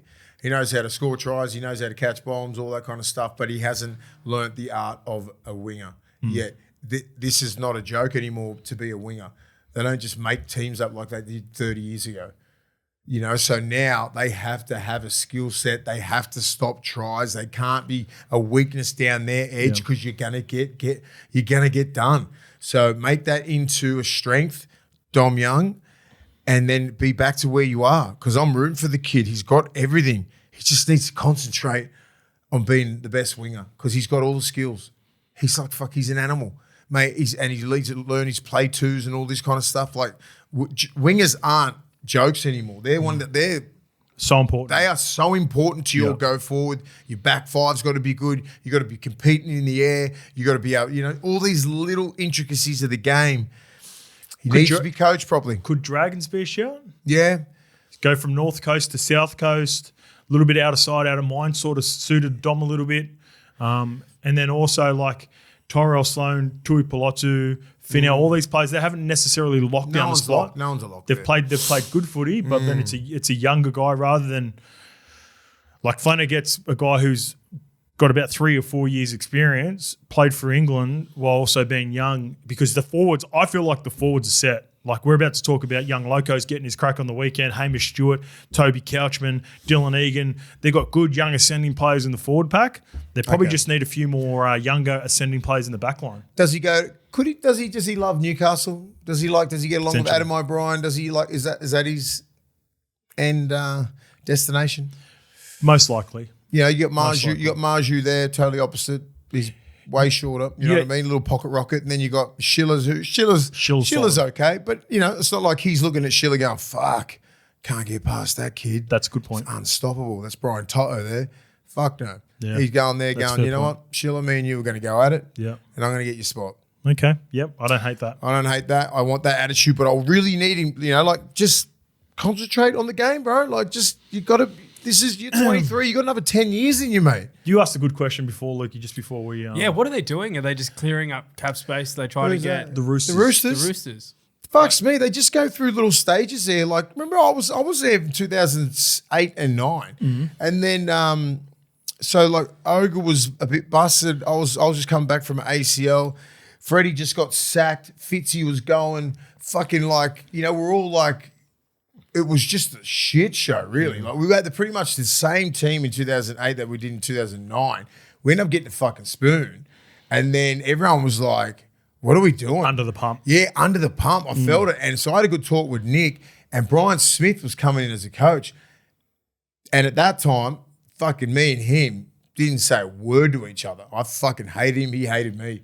Clearly. It's been already. And I said, look, I said to Nick, has that relationship got better over the years? I haven't fucking seen him. No, probably not. Yeah. I don't hate a bloke. I don't hate a bloke. But when he was because he's para coach. There was a really bad. It was a really bad riff there. And I was just like, I don't want to put the Roosters under that much pump, under the pump again next year. I don't want to be fighting with a coach who's going to go like, and just, just nitpick. Quickly, and let me jump in. He's renowned for his mind games. Yeah. Imagine you two playing mental gymnastics with each other. I'm just like, mate. And then so I ring Nick and say, mate, I'll save you the drama. Yeah. I'll leave.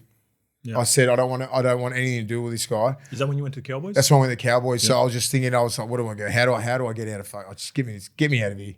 What's that Brian Smith yarn? Didn't he call Nathan Kalis the night of the game and then didn't start him? Jason Kalis.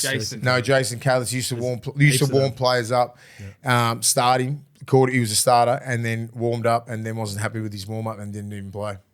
There's a lot of Brian Smith stories. I don't hate the bloke. No. At all. I don't hate anyone. He's a genius. It's a very strong word. He's a very smart coach. Operator. He's very smart. And I had conversations with him while he was when we were going through these negotiations. I really want you in the team and this and that. And I'm like, he's fucking fully lying. Because I'm speaking to Nick and Nick's like, he fucking hates you. I said, I fucking hate him. I said, just work out a deal. So you just pay me all my fucking money and I'll be out of here. Because I don't want to call. Yeah, it was a pretty good deal. So, but pay me more. Pay me more, and then I'll be out of your head. And because I had so much respect for Nick and the club, I didn't want to put it through that shit again. Ogle was leaving, Fitzy was leaving, all the boys were leaving anyway. And I said, fucking time to go. But with that club, going back to how the club is, ruthless. Well, is that? I think it could have been Kempy potentially. It ain't cap space and shit like that. Yeah. It's just like they've got cap space. We don't hips. Cheese doesn't fit his system. Everything that we've talked about. Dom Young's not doing the work, and he's probably maybe Dom Young's priority at the moment is not rugby league. I'm telling you, and I've said this before about the Terrell May.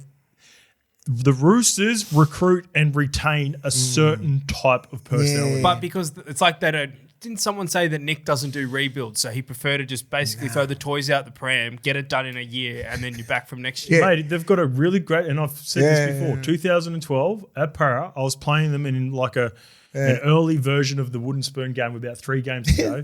Next year I'm playing them in the grand final and they're beating us in the comp. I think they did a quick rebuild in 7 when they got Cooper. SB Dub. From 16, 17. Yeah. So when they got SB Dub, we got in that prelim. I reckon if it was anyone else, we would have won. But they were just fucking gangster. Ruthless. They were really good. We probably would have played Manly in the grand final. It would have been fucking a decent game. Right? The same year they got Jenko and Jimmy Maloney. Yeah, they just very quick I think Braith went to Tigers, and then Jimmy Maloney comes in, and that's right. Yeah, Jenko comes in, and then boom, boom, boom, boom. Then they just fucking Piercy pumped Boydie Corden. Everyone just ascended all in this fucking 1 year, and then maybe they were really good 14, a really good 15, but then J Dub done his knee. They were on a roll in 15. Remember? I'm not sure if you remember that, but I know they were fucking coasting like that. J-Dub done his ACL, and then 16, 17 sort of come back to the pack, and then 18, 19 they win. Yep. Back to back. 17 was a down year, I think, and then they got Cooper. Someone reported. Yeah, 17. No, 17 wasn't a down year. So 17 was a prelim against Melbourne down there, and because of the kicking game and everything like that wasn't up to scratch, they blamed Piercy. Gotcha. And then they got Cronk up. Right. That's right. To kick him in the premiership. I just want to bring up a point. Brian Smith, he was, and doesn't get enough credit for this, he was one of the best at creating pathways and what stuff that Gus is doing now. Yeah. So when Para was so strong from the 2000 onwards and all the way through, they went juniors really were good. Fucking strong. Juniors were the best, and Smitty was the one who had. He had Armadale. He had everything on. When Dino Witters and all these all country kids were coming through. Yep, he had that on. He had a lockdown. So him and Gus were they worked. I'm not sure if they liked each other, but they wouldn't have liked each other. I'm pretty sure they did. So he was a mad scientist. Yeah. He was a fucking genius. Yeah. You either fell from the Brian Smith tree, the Wayne Bennett tree, the Gus Gould tree. You know what I mean? That's Tim that. There was 3, and the Tim Sheens one. Tim Sheen's true. So there's about you get cut from those different cloths, right? So Trent Robinson's a bit of Brian Smith. Brian Smithy, yeah. You know, you can see the Wayne Bennett tree come up, the Bellamy, Bellamy sticky, that sort of thing. Then they've created their own little thing, but they all got cut from that sort of those 4 head honchos. But before that was Jack Gibson, the Warren Ryans. You had to take a little bit out of that. Warren Ryan fucking created a whole defensive system, up and in, bulldog stuff, right? And then it's the evolution of the coaching. What about there was a report that they're trying to get Ches early. That's just dead in the water, do you think? Or there's a world where that could happen? Gee, what with the Chooks? Fuck, it makes sense to me. Not early as in fucking this year. Yeah. Yeah? No, I don't see it for the Roosters. I don't think this they're a year. genuine contender. Nah. I think with Reece Robson next year, and if they do get Ches, then I think the Ches shit's a deflection. I think they're still trying to get Ches, don't get me wrong, and it could be done. It could be done at the Roosters. Yeah. The Ches is everyone look at Ches. Titans. Joseph Manu. That's what I was thinking. Joseph Manu. Suoliti. Look at Ches. Look at Manu Suoliti back. Not Suoliti. I don't think they can get because there's a Lions tour coming up. But I reckon after the Lions tour. I don't know. Have you been watching much Japanese rugby? Heaps. He's pretty much quit. Yeah, pretty I'm much. watching it now on KO. Everyone look over here. You've got fucking Robert Sawyer killing it on the right for him. What about the big boys try? Sorry, fuck Mutters that. carving up on the wing. Oh my God. Valence the Mutters. Oh, that was one of the best. And the guy that he fucking douched, I think he's like well known in rugby. Kaloy or something like that. He's like a South African, one of the best defenders in the game. Fucking nothing to Mutters. Bus out, 80 to the house. Oh, He does it on the reg. fuck, mate. He's a god. What? I don't want him back. I don't want Maybe him the Roosters are making room. No. I don't want him back. I just want to see him dominate Japanese rugby and just like make highlights. He's an animal. I fucking love him because he just went, you know what? Rugby league is very, very fucking fast and it's a lot of work. I can just go over to Japan, Make a smack meal a year. shit out of everyone for fucking 12 rounds. Eat sushi. Smash Asahi. No one fucking understands me. Asahi's every day. Just go, might go fuck around in Europe, dominate that for a little while. I don't know. He's got it figured out. Yeah. He's smarter than all of us. If I had his talent for rugby union, Bro, I'd be doing his the skill same. set is massive. And that's why he showed glimpses in the NRL, but he just obviously his weight was a little bit of a problem. Conditioning. But conditioning was a big problem. It's a fucking fast game. But Wayne loved him, the skill set to swap hands, boom, boom, boom, boom, balance like that, very underrated. In a short, the sideline was there. People were coming over trying to fucking smash him. Yeah. Bang, swap hands, boom, bang, and He's silky to then watch, take it to the house. Like it's 70 meters to the house, and Like just 3 times. Yeah, mate, I know, yeah. I love it. I'm sorry. I'm proud of him. I don't know him as a human, but I'm fucking very proud of him as a man, as a player, and what he did because he went. You know what? This ain't for me. This ain't for me. Rugby league. I love it. Fucking love it. But yeah, it's too quick. It's too quick. I don't want him to come back. Stay over there and ragdoll Stay everyone. over there. Speaking of conditioning and talent, FIFITA, he's been shopped to 2 different NRL rivals apparently. This comes from Code Sports. It's been reported that FIFITA has been shopped to rival clubs and a sign that his relationship with Desi isn't great at the moment. The clubs have been told he's willing to take a pay cut to leave the Titans. The Titans said they had not formally granted FIFITA permission to speak with rivals, but his future has been a talking point amongst NRL clubs recently. Crystal ball, Mace, Dave doesn't play for the Titans next year, does he? Who does he play for then? And then who's going to pay him that much money? If reports are true and he's willing to take less now to get out of this situation because He must hate Des. It must be. I don't know. It must be a personal thing, and it's just like Des's old school is just not meshing with the way that the FIFITA is built. Or 360 last night was saying Des could be done at the Titans. Someone's going. Someone's going. You know what? All right. We'll just say Titans get the wooden spoon, which is very likely. If they keep melting down this way, right? And FIFITA's just he's not in the team, plays reserve grade. I'm not sure, and his injury keeps happening, and whatever. Bottom 4, what do you do with Des? So here's what I would do. Sorry, because these young kids are a different It ain't 2011 Manly Warringah. That's a different bunch of humans. 2013, from 2004 to 2014, had he coached there? The people that he had under his tutelage, bunch of dogs. Yeah, but he also developed those dogs too. I know. But like that was just a different era, mate. It's I know. And this is where I think you've got to draw a line in the sand if you're the Titans. It can't be a he goes or I go situation. Yes, whether you want to get rid of Des or not. Fucking 100%. It can't be between, like, it's an ultimatum. No, you can't have FIFITA go, I'm going, unless, like, just say if you're in the board meetings, I'll stay if he goes. Yeah.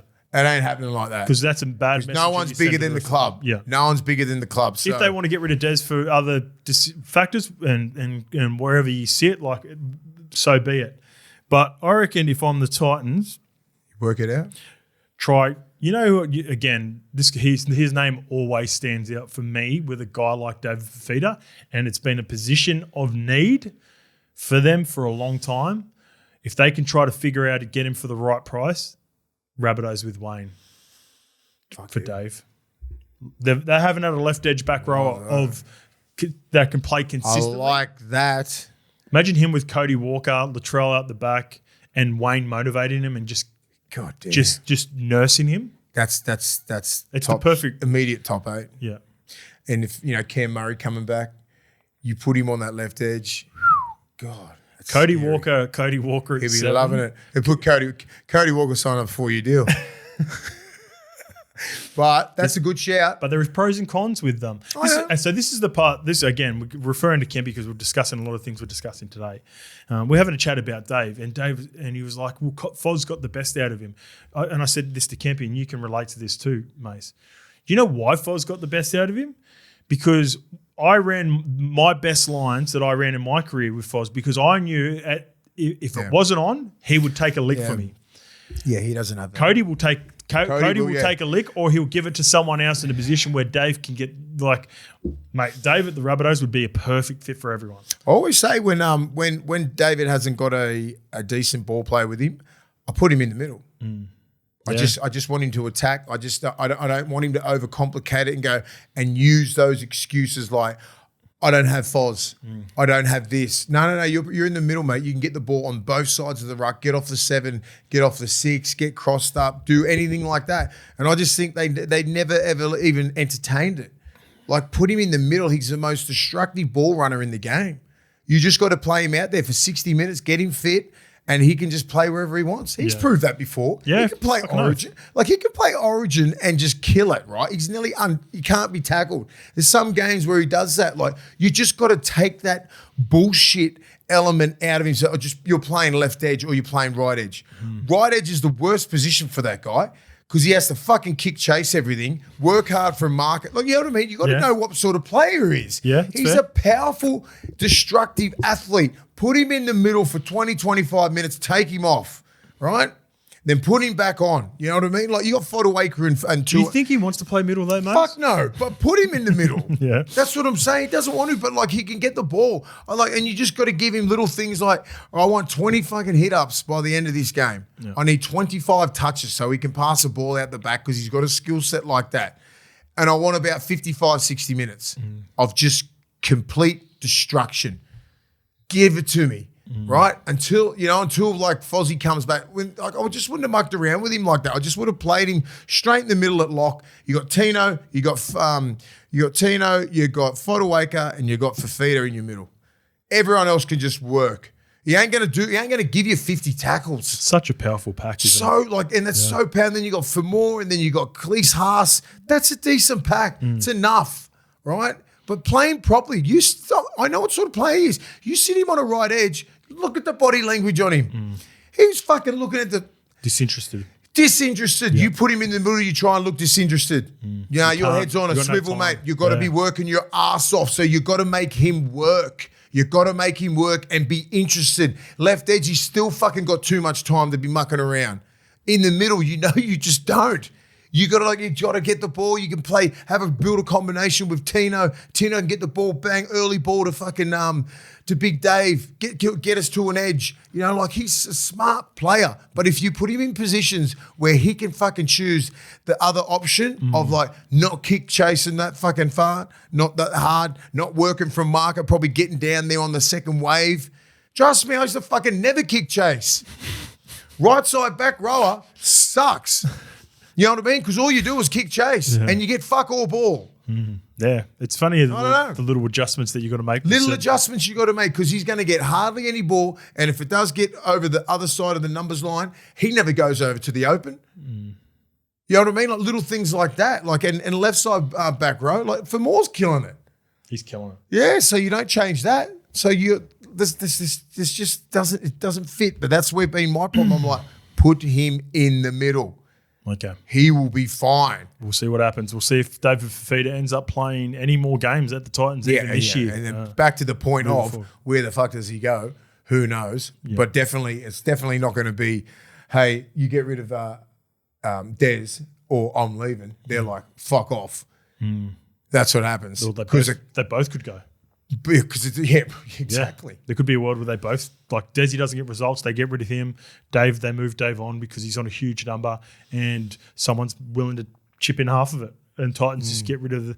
It's been, I don't know, it's been like, 3 or 4 years they've had a window of being a top 8 team. They've either started off really good, fell off, or just like started good, fell, just something, inconsistency everywhere. So fix that shit. All right, let's get to the games. Kicking it off with Lukey's Eels tonight versus the Dolphins, 7:50 p.m. at CommBank Stadium. Matt Dury has been added to the bench in place of Sam Tuivati in the only change from last week. As for the Dolphins, Felice Kafusi, Kurt Donahue, they're back on deck. So Mark Nichols reverts. Yes. Mark Nichols reverts to the bench and Oren Keeley drops to the reserves. Jeremy Marshall King, he'll miss the game due to complications to the cut. So you know how he got gashed for those 12 stitches and must have reopened and resurfaced last week. It's right on his quad. Yeah, it's going to be one of those 2 to 3 week injuries where you just got to get it, or it's going to keep opening up. Lukey, do you have the odds for Tab, please, mate? I do. Parramatta $1.74 favourites. Dolphins that's bullshit. 2.10. The line is 2.5. 2.5's too much. Jeez, I like that back line that the Dolphins have got. Yeah. It's sharp. It's one of the best ones in the comp. Fletcher. Yeah, I've put the NRL app on your Mace. I put the NRL app on your tablet. I was like looking at this one. Where is it? Sorry. So if you do it here, it gives you the full list. Where you know when you do it on your phone, sometimes you got to cut and like go. Oh yeah, I'm awful at that. Can you show me, Lee? Yeah. So what do I press? I put the app on your desktop. Yeah, but still, I don't know what a desktop is. Just like the main screen. This is a desktop to me. Get it on a desktop. Is Break it on it that? down for the OG. It's in layman's terms, buddy. Come on. Who are you talking to? Don't know what the desktop is. Leave that in. Desktop. That's a desktop. Leave that in. That's the best. Yeah. Right. Desktop. That's a nice one. That's nice. Nice. Team list, let's go. Bang. Team lists are up. Way right. easier. So where you going, mate? Dolphins. I don't care if Parramatta are favourites. I think the Dolphins will be absolutely filthy in the last couple of weeks. I think Francis Molo has been a delight for them. He's done a lot of dirty work. Felice coming back. They've got a good team, man. They proved it to us. They can knock the big dogs off. Their back line is red hot. Tommy Gilbert's at lock, finally. Moses versus Katoa is the matchup. Yeah, I think they're going to get – it's a get-back game. Like, all right, put Parramatta back in its place. But Parramatta's been playing some good football. I'm going to give them credit. They're finally buying in. This is, it feels – we've said it before. It feels like, the Dogs are 2022, 2023. Yep. Got to get all that shit, all the defensive systems implemented, everybody buying into it. And it ain't going to be this year. There's going to be games where they're just going to get pumped and they're going to be falling off games. And I just think this is going to be one of them.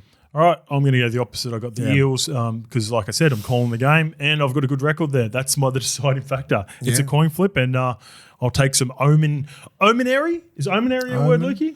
It is now. It is. Omenary is a word today. Omenary is a word. Is a word. Eels, I am on the Eels Omenary because I am calling the game for SEN tonight. So make sure you tune in too. Chuck it on Jordan SEN Samarani. Sync. Sorry, Jordan Samarani off the bench. Back row, yeah. Yeah, he's playing back row for him. He's one of the best kids. He was at the Bulldogs for a couple of years there. Had a few injuries like ACLs and everything like that. I'm glad he's in the back row because he was a winger at Cronulla and he was fucking lightning. Yeah. He was really big and powerful, and I think he's lost. And I told him, move to the back row. You're going to end up in the back row. He looked son. okay last week. No, I said you're going to end up in the back row because you're 6'3" or 4", and you got a really good skill set, and you're real powerful. And I said, and you're never going to get the wing on get the ball on the wing. The thing. Now I'm great that he's going to. I said you just need to.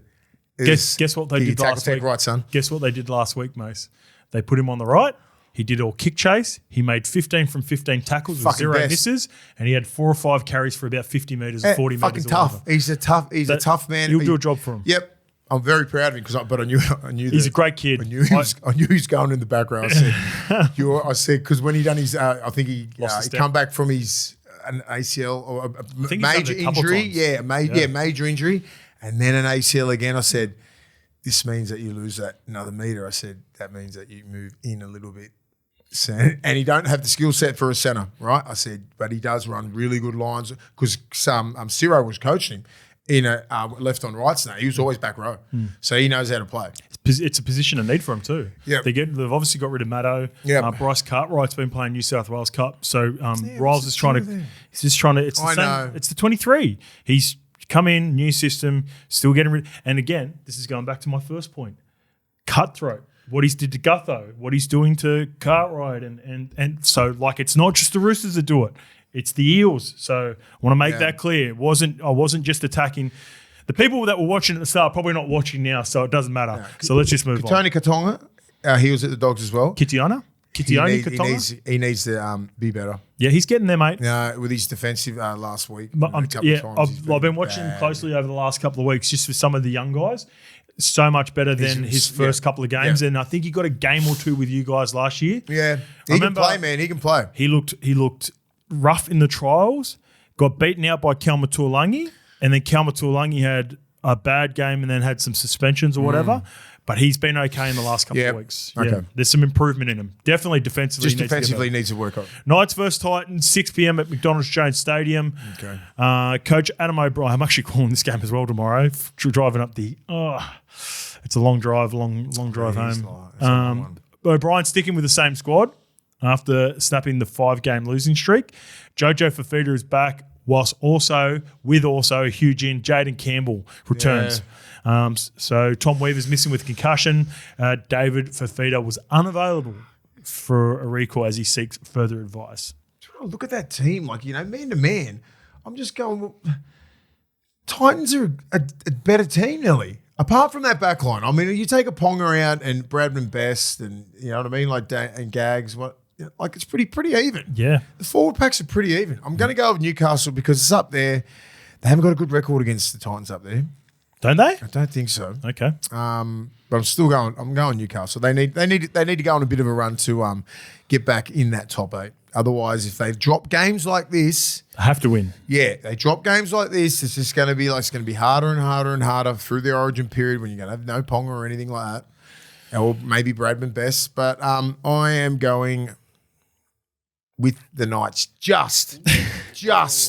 Tab have them at $1.48 with the Gold Coast at $2.65. The line is 6.5.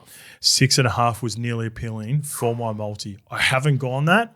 I'm gonna stick with Newcastle. I'm with you, Mace. Yeah. The home, I think it was a get right game last week. Newcastle were at home. There's a part of me that is worried about the Titans with all this noise coming up with one of those performances that teams can do every now and again. But last week I went Fletcher Sharp for a try in Newcastle. Tick Newcastle, tick Fletcher Sharp. I missed out on Kalen, so I'm going away from Kalen this week. So watch out for Kalen. He hasn't scored many, He hasn't scored many. I don't think he scored this year at all. No. Anyway, gone away from Kalen because I think the Titans are going to be better, and especially better with Jaden Campbell. I think it really opens up for our man Alejandro Brimson of the AJ variety. So I'm going Newcastle to win the game. in a close one. I think it's going to be a competitive game. I think Titans are really going to put up a fight. So AJ Brimson to score anytime and Fletcher Sharp not to score 3 like he did last week. I just need 1 anytime. All right, let's get to the 8 p.m. game at Accor Stadium. This Rabbitohs versus Broncos will be a packed 5,000 people at this game. But Latrell Mitchell returns to the side. It's at Accor? It's at Accor. So Latrell returns to captain the side, whilst also Jamie Humphries returns. That's a big in. So Saliva Hevili will be the new hooker for Peter Mamazoulis. Jai Gray has been named on the bench. Fletcher, I've caught it again. Yeah. Remember I said they need to get someone to play wing so they can meet Campbell Graham to the centres and Ewan Aiken back to the back row. Fletcher Myers comes into the starting side on the wing. Isaiah Taff shifts to the centres. Well, they didn't even know, just the jersey number didn't make sense. It's actually Campbell Graham who goes back into the centres. Isaiah Tass was always playing centres. Ewan Aiken goes to the back row. Jai Arrow goes from lock to prop. And Junior Totola gets dropped to 18th man after captaining the team last week. Keon Kalal-Matangi also is named in the front row with Sean Kepi. So some huge changes from Wayne. Yeah, wow. As for the Broncos, just the one change. Fletcher Baker returns from an injury on the bench. Well done. Jaden Hunt drops to the reserves. Yeah, I can't go past the Bronx. You know, they were disappointing last week, but this is a game that they should win, right? They should win this. Jamie Humphries has been good for them all year. They've just been out of sorts. Way out of sorts, South, haven't they? In the last couple of weeks. Jesus. Well, Tab have got them out of sorts all the way at $3.50. Yeah. Brisbane are $1.30. The line is 10.5. 10.5, yeah. I like Selwyn Cobbo at fullback still. Katoni, I think Katoni's due for a big game to push his origin chances. Benny Hunt, Reynolds. Katoni had a rough outing last week. Yeah, he did. You know what I mean? He's a fucking gun, and he needs to be more consistent. That's probably why he's not getting picked in all these rep sides all the time. Because I know, to have a person like a Ferrari out there who's just ready to roll, he just needs to get quality ball. I feel like he never gets quality ball where he can get the ball just one-on-one and try and just beat a bloke or something like that. Either the conditions are shit or his best asset's his defence. Yeah, I know, but he had with the ball, man. Milky Jenkins went over for a couple last week with Luke Garner. He's better than that. Yeah. I'm expecting Payne Haas and Carrigan just to get these guys over the top. They should, right? Yeah, over the top of there. I mean, Keon's playing up front, so is Jai. Jai's he's dropped 5 to 6 kilos this year to play back row. Right, he's given away 20 kilos of Payne Haas, and Payne Haas ain't going to take this fucking game easy at all. I'm looking at this team. And I want to know your opinion. I've seen enough of the Pat Carrigan and Kobe Hetherington gamble that he's doing at Madge. I don't like it. No, I want Paddy back at lock. I want Xavier Willison up in the front row with Payne Haas. Yep, and put Brendan Piacotta back into the back row. Don't mind that. Yeah. Xavier Willison can do stuff out on the edge and put him in the middle, put Payne through the middle, put Paddy Carrigan dishing to them, and bring Kobe Hetherington off the bench. Yeah, they say it's similar, it's the same sort of role, but it's not. It's not because Carrigan feels that he has to have that second hitter, second or third after Payne and everything like that, where it works better when you got that 1-2 punch and then you got Carrigan on that third or fourth wave, and then he's got numbers pushing. Right, he's not getting that shape. No, it's pretty much he's playing big minutes and he's playing tough minutes, but he's not getting the space that he's been seeing in the last couple of years when he has been playing lock and he can get real wide, a lot wider of the ruck, and he can get at the 4-man and have a lead with Ricky and all that kind of stuff. And imagine, but who do you put in the back row? Piacora, straight on that left edge. Left edge. Good, real hole hitting back rolls, what you need. And then you got Ben Hunt out the back, and then you got, Reynolds out the back. I just don't know. Kobe Hetherington, gun defender. Yeah, but I think he could easily just come off the bench. Yeah, impact bench. Straight away. So, I feel that. I feel that Xavier has played enough football now that he can go, okay, I'm a starting front rower. Yeah. Fucking big men up front, play really aggressive. Not to say that Paddy isn't intimidating, but imagine Xavier Wilson and Payne Haas lining up off the kickoff. Which side are you going to kick to? No, it's fucking scary. I think Xavier's done enough now. He's played about 30 games. He's The other huge decision, Ezra Mam, he is coming back through Queensland Cup. yeah, fair enough. Like that too. Well, that's what we were all thinking, weren't we? You know, like, and it ain't going to be like Ezra plays one game and he's back up. No, not Do necessarily. you know what I mean? If they do a job here, like who's to say that? You know, like I'm expecting big gains. Like Billy Walters seemed to have won that 9 position. Yep. Corey Pake's under the pump. Yep. So he needs to know because when he comes back, Ben Hunt's under pressure too. Ben Hunt goes Ben to Hunt 9. doesn't want to play 9. Well, he knows the deal. Yes. He knows the deal. He Just hasn't because played- he and knows the deal hasn't doesn't played- mean that he doesn't. He has yeah. not played well this year at 6. Do you know what I mean? He hasn't played well at 6. Yeah. Probably going to cost him an Origin jersey. And I think he just goes back to 9. He's Okay. he can play 9 easy. I Now don't this know. this was turning. So where are you going on it too, by the way? Brisbane, Broncos, yeah, easy, Broncos, yeah, easy. Broncos. Brisbane, easy. I don't think it's going to be. It'll be a fucking it'll be a fair score. All right, let's get to the Raiders versus Bulldogs Saturday. Oh 3 p.m. shit! at I might Stadium. go down for this. You know that? Yeah. Do you, I thought you were 100% going down. Yeah, you got to go down. Yeah, I might go down Friday. All right, no changes from the side that produced a great comeback to beat the Storm in Golden Point for Sticky. As for the Bulldogs, they get Matt Burton back, so Bailey Hayward reverts to the bench. But now another big out as Jacob Preston was unable to beat the charge. That's 4 games for him now, mate. Did he deserve that? Oh, Does he have the worst loading in the NRL or something? Yeah, it's bad. He must have bad loading because I was just like, how the fuck can you go from like? A couple of crushes early in the year. Yeah, I think it is, and when you cop these fines and shit like that, that's the loading, isn't it? So you cop the fucking Credit. Yeah, So this is something I pride myself on, and I, you know how much I love him, but it doesn't matter. I want to keep calling this out. Tino lying down for that penalty. I had someone message me going, "Why didn't you call out Tino?" Hey, it was dog shit from Tino. Tino got up straight away. That wasn't bad. Mate, was players are not doing bad. it all the time. I hate it. I don't think just whipped around his neck, didn't he? there's fuck all in it. That's what I'm saying, but I he don't know whipped- how He I know whipped around his neck, and then he come out of it, and then he was fucking fine. Come on, Tino. But on Love the, you, boy. on the panel, Joe Gulliver, I'm pretty sure it was a former player. Joe Tony Nullarbor. Tony Pulatua. Pulatua. Sorry. TP's on it. It's the other hair bear. Yeah, I knew it was one of the two. Yeah. But yeah, a former player, sure, you got a bit of judgment there. or- 100%. Like, Like I haven't read the boys. transcript like No, I normally would have. the loading system is huge. It's the there was contact to the head, but it was removed straight away. I was just like, it's such a bad call. It's the loading. It's the loading. Otherwise, it's 4 weeks now. Yeah, 4 weeks. Even if they cop the early plea, they'll 3. get in 3. Yeah. So what's the point? I mean, that's very frustrating. Yeah, very That was frustrating. not a dirty play. No, it wasn't. It was not a dirty play. There was no malice in the tackle. And that's what pisses me off about this fucking judiciary. Especially when you got ex-players on there. They should understand. I mean, I know you got one. I'm not sure who the other fucking guys are. Who was the? That was an ex-ref. Yeah. Fuck him. Tony Archer, potentially? Is that the name? I don't want to quote it. I'm not Yeah. 100% certain.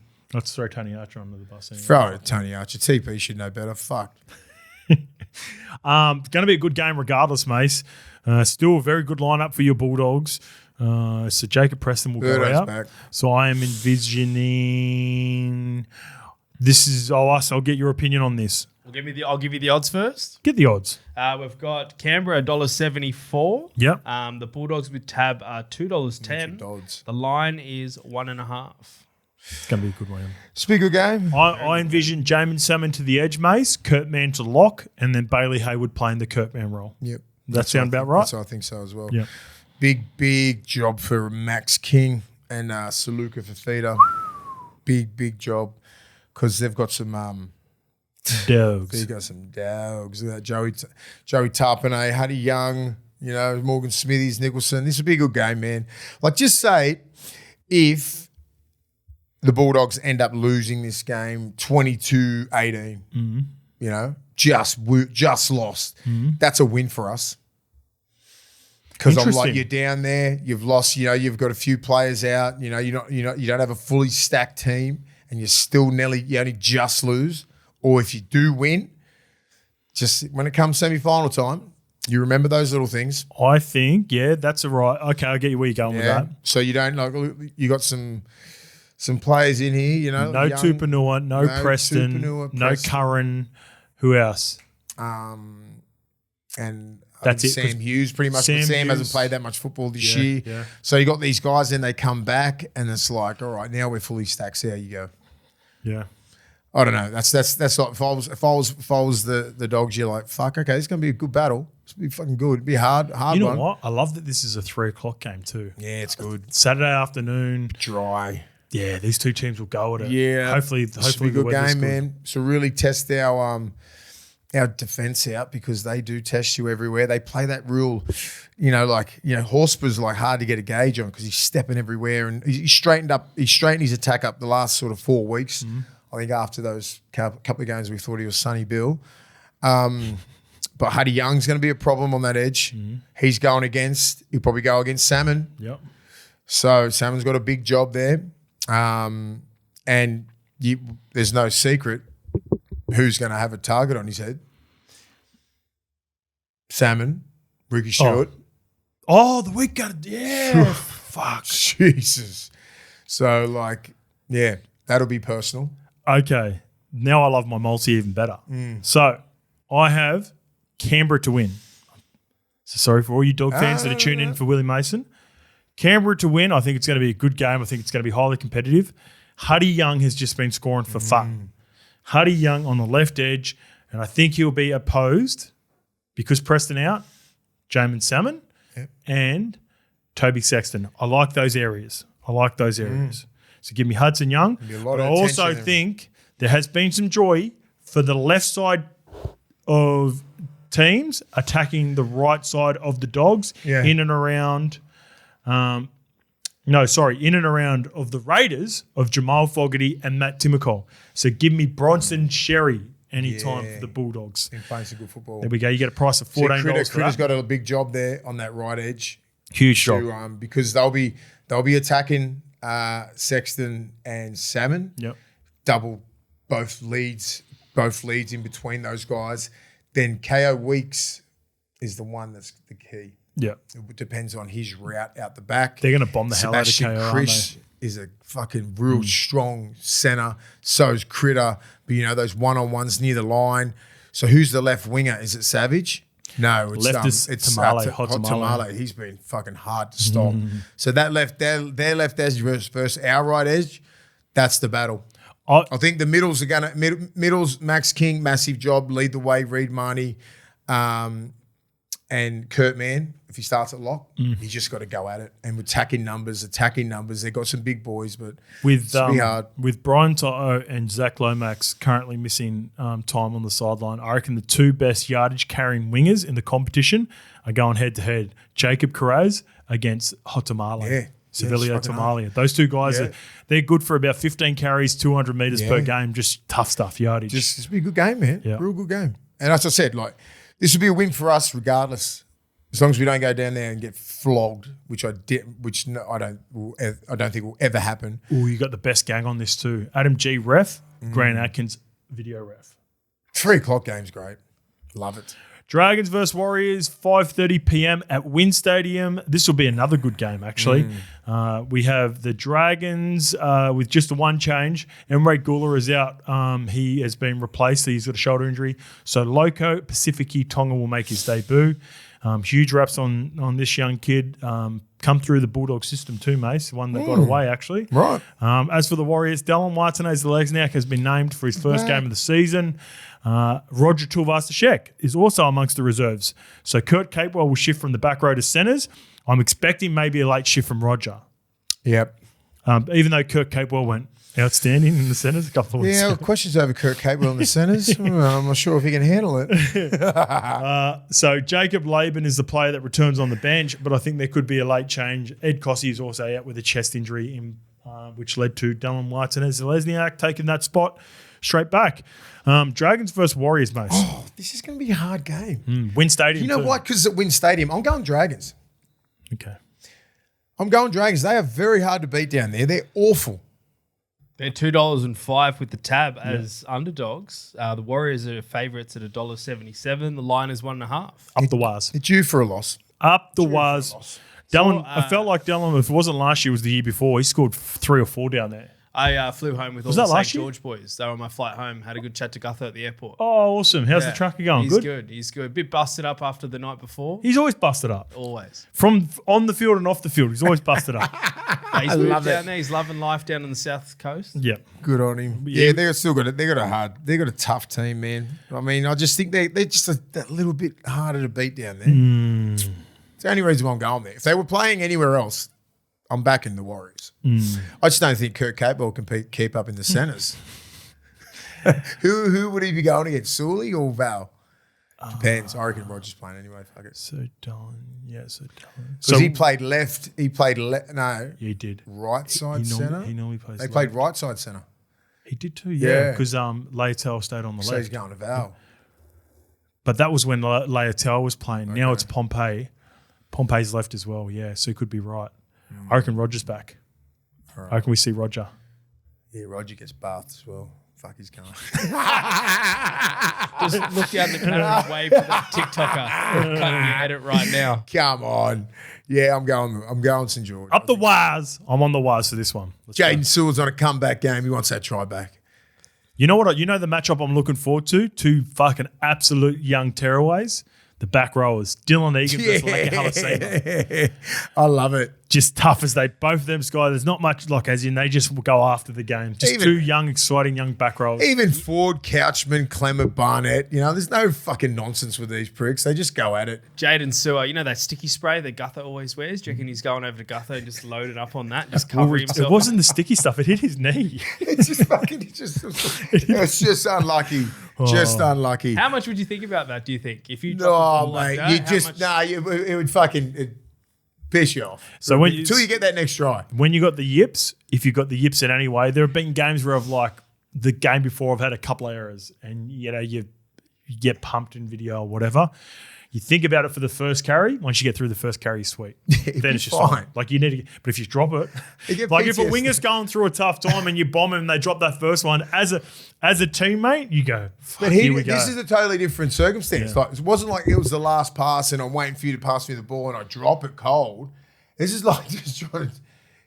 You're diving over the line and you're like, fuck. I'd say it always happens, but it never happens. Cowboys versus Panthers, 7:35 at Queensland Country Bank Stadium. The system. Is he back? System starting, and that is of the Sam variety, Sam McIntyre. He will be back in place of Ruben Cotter. Ruben Cotter's missing 2, so Ruben Cotter won't play a game before Origin 2, Mace.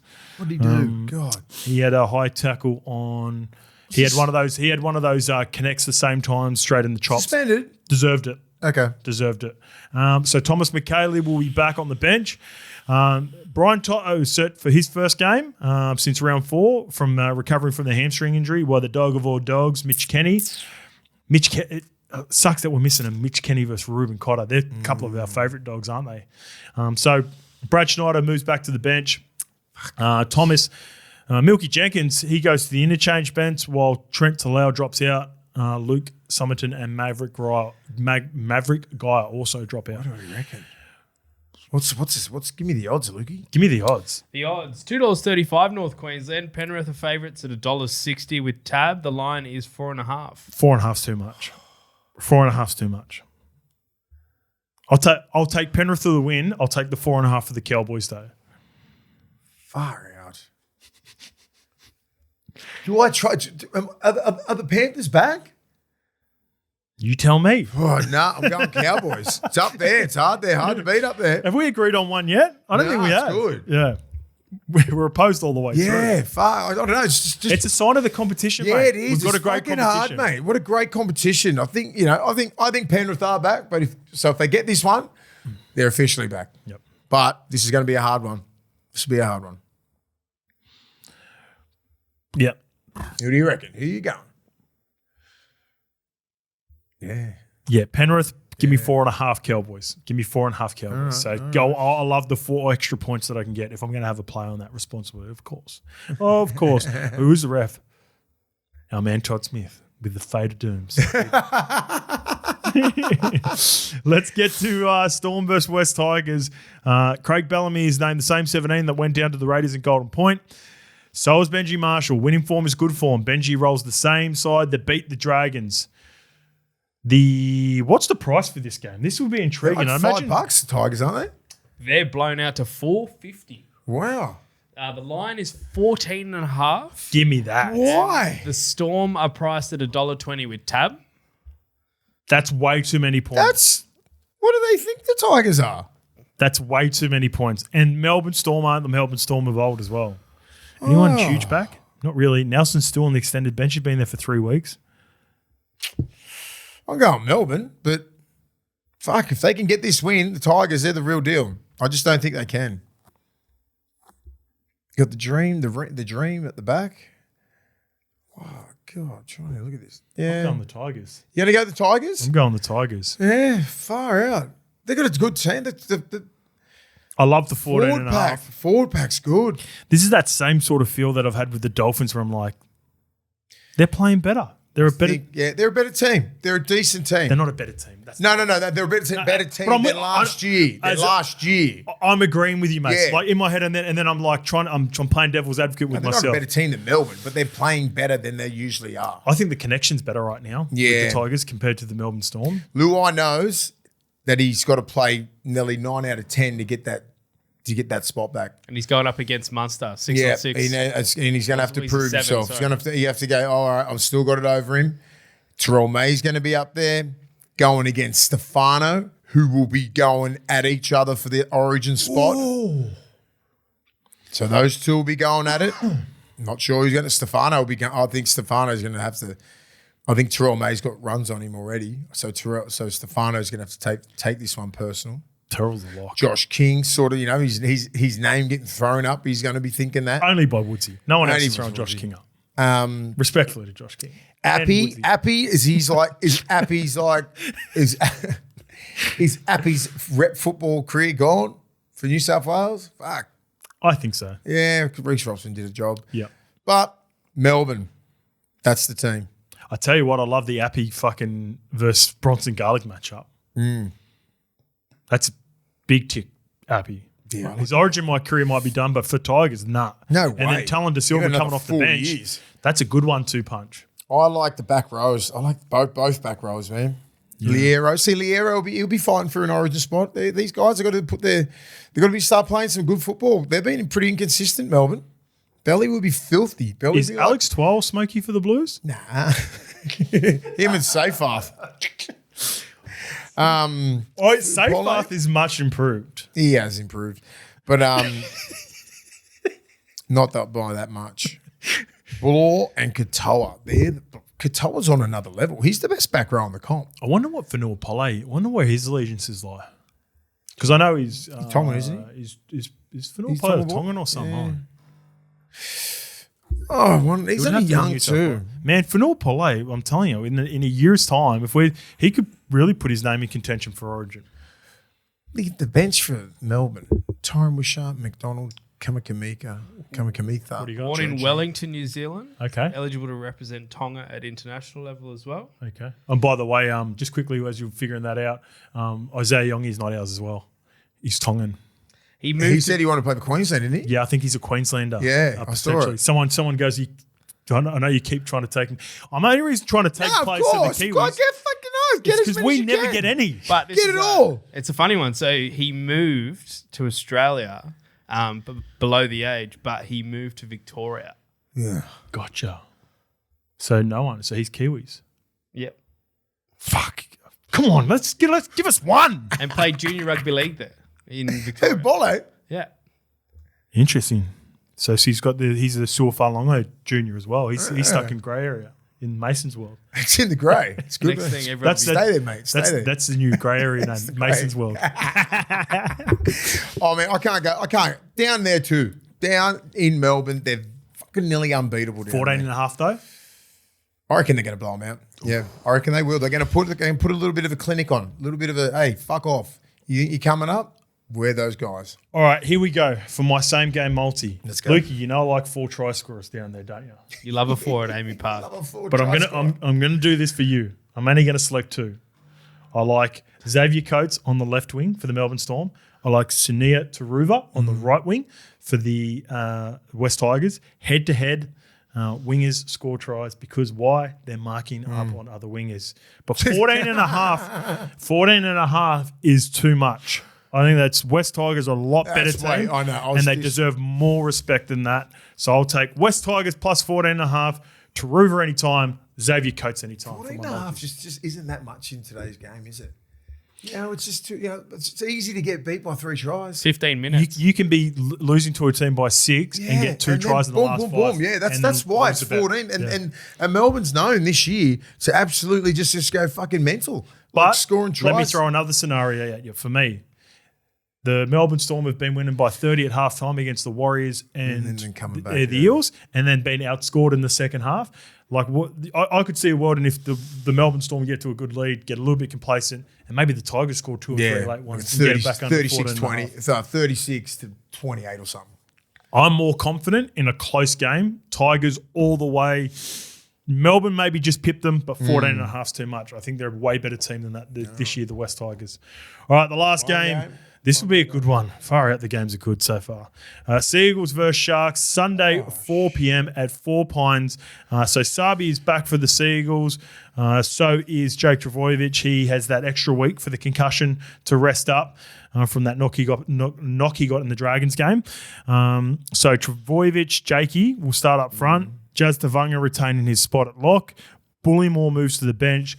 Tommy Talau shifts to the interchange after filling in on the first sub. As for the Sharks, just the one change to the side that beat the Eels. Daniel Atkinson joins the bench for Sifitalico. I had that bad concussion on the hit on Isaiah Yongi. Be a good game, this one.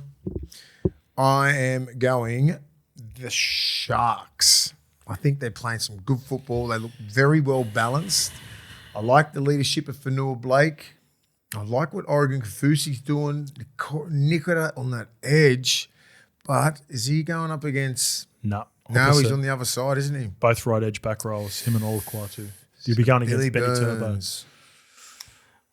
Billy Burns what and are the prices, Olaquatu. Manly $1.70 with tab. Cronulla $2.15. The line is 2.5. That's made my decision. I'm with you on the Sharks. Yeah. They're not $1.70.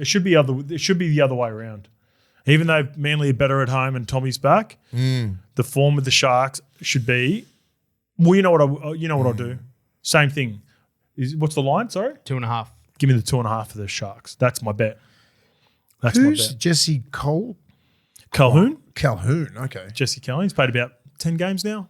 Comes off the bench, bit of a long hair, sort of. That's that guy. Yeah, wavy sort of hair. Big Hazelton, mate. They're all right. They're good. Hamlin Wale looked good last week too. Yeah. Looks like he stripped a little bit of weight, even though he spent some time on the sidelines. Looks a lot fitter. I still think they need to start messing around with their 13 there. Someone needs to be able to like McInnes is like obviously their spiritual leader, goes hard as hell. But can you get over the hump, right? With him at start and lock. I don't think you can. But that's what they've been consistent with it. Like despite all the criticism around Cronulla and what they've done, Fitzy is stuck solid with him. But you know what? They've been a top 4 team too. That's the problem. Yeah. So because they're so consistent in the sense where they win games that they should win. I just feel they leave a lot of points. I'm with you. And he gets the ball a lot. And if you're just say if you had Cam Murray at 13 there, they fucking near win the comp. That's how important it is. That's how many players that are hitting holes really well around both edges. Adding Fanua Blake, you got Brayley there. They got a really good side, man. Yeah, if you had a top 5, top 6, even a Victor Bradley or something like that would be awesome for him. Hey, imagine it's hard. It's hard because Cam's played so much at 9. Yeah, he's just used to running, and then it's tempo and everything like that, and knowing when to pass. It's a fucking. They make those plays that we just mentioned just make it look easy. Anyway, I'm going Sharks only just. I think this will be a cracker of a game. Yeah, give me the 2.5 Sharks. That's my play in this game. Well, that's it for the weekend, mate.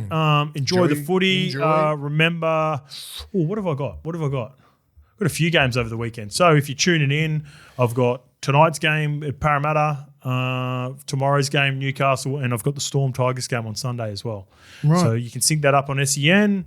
Still watch it on TV and listen to the call with me and the gang at SEN over the weekend. You're going to go down to Canberra? Yeah, I'll be there. Luke, you going to the game Jiffy tonight? beer. I'm in Melbourne this weekend with my mongrel boots Oh, yeah, that's right. Hey. Did you get it picked up? this afternoon. Awesome. All right, we'll see you Monday for the review. See you guys. Chances are you're about to lose. For free and confidential support, call the number on the screen or visit the website.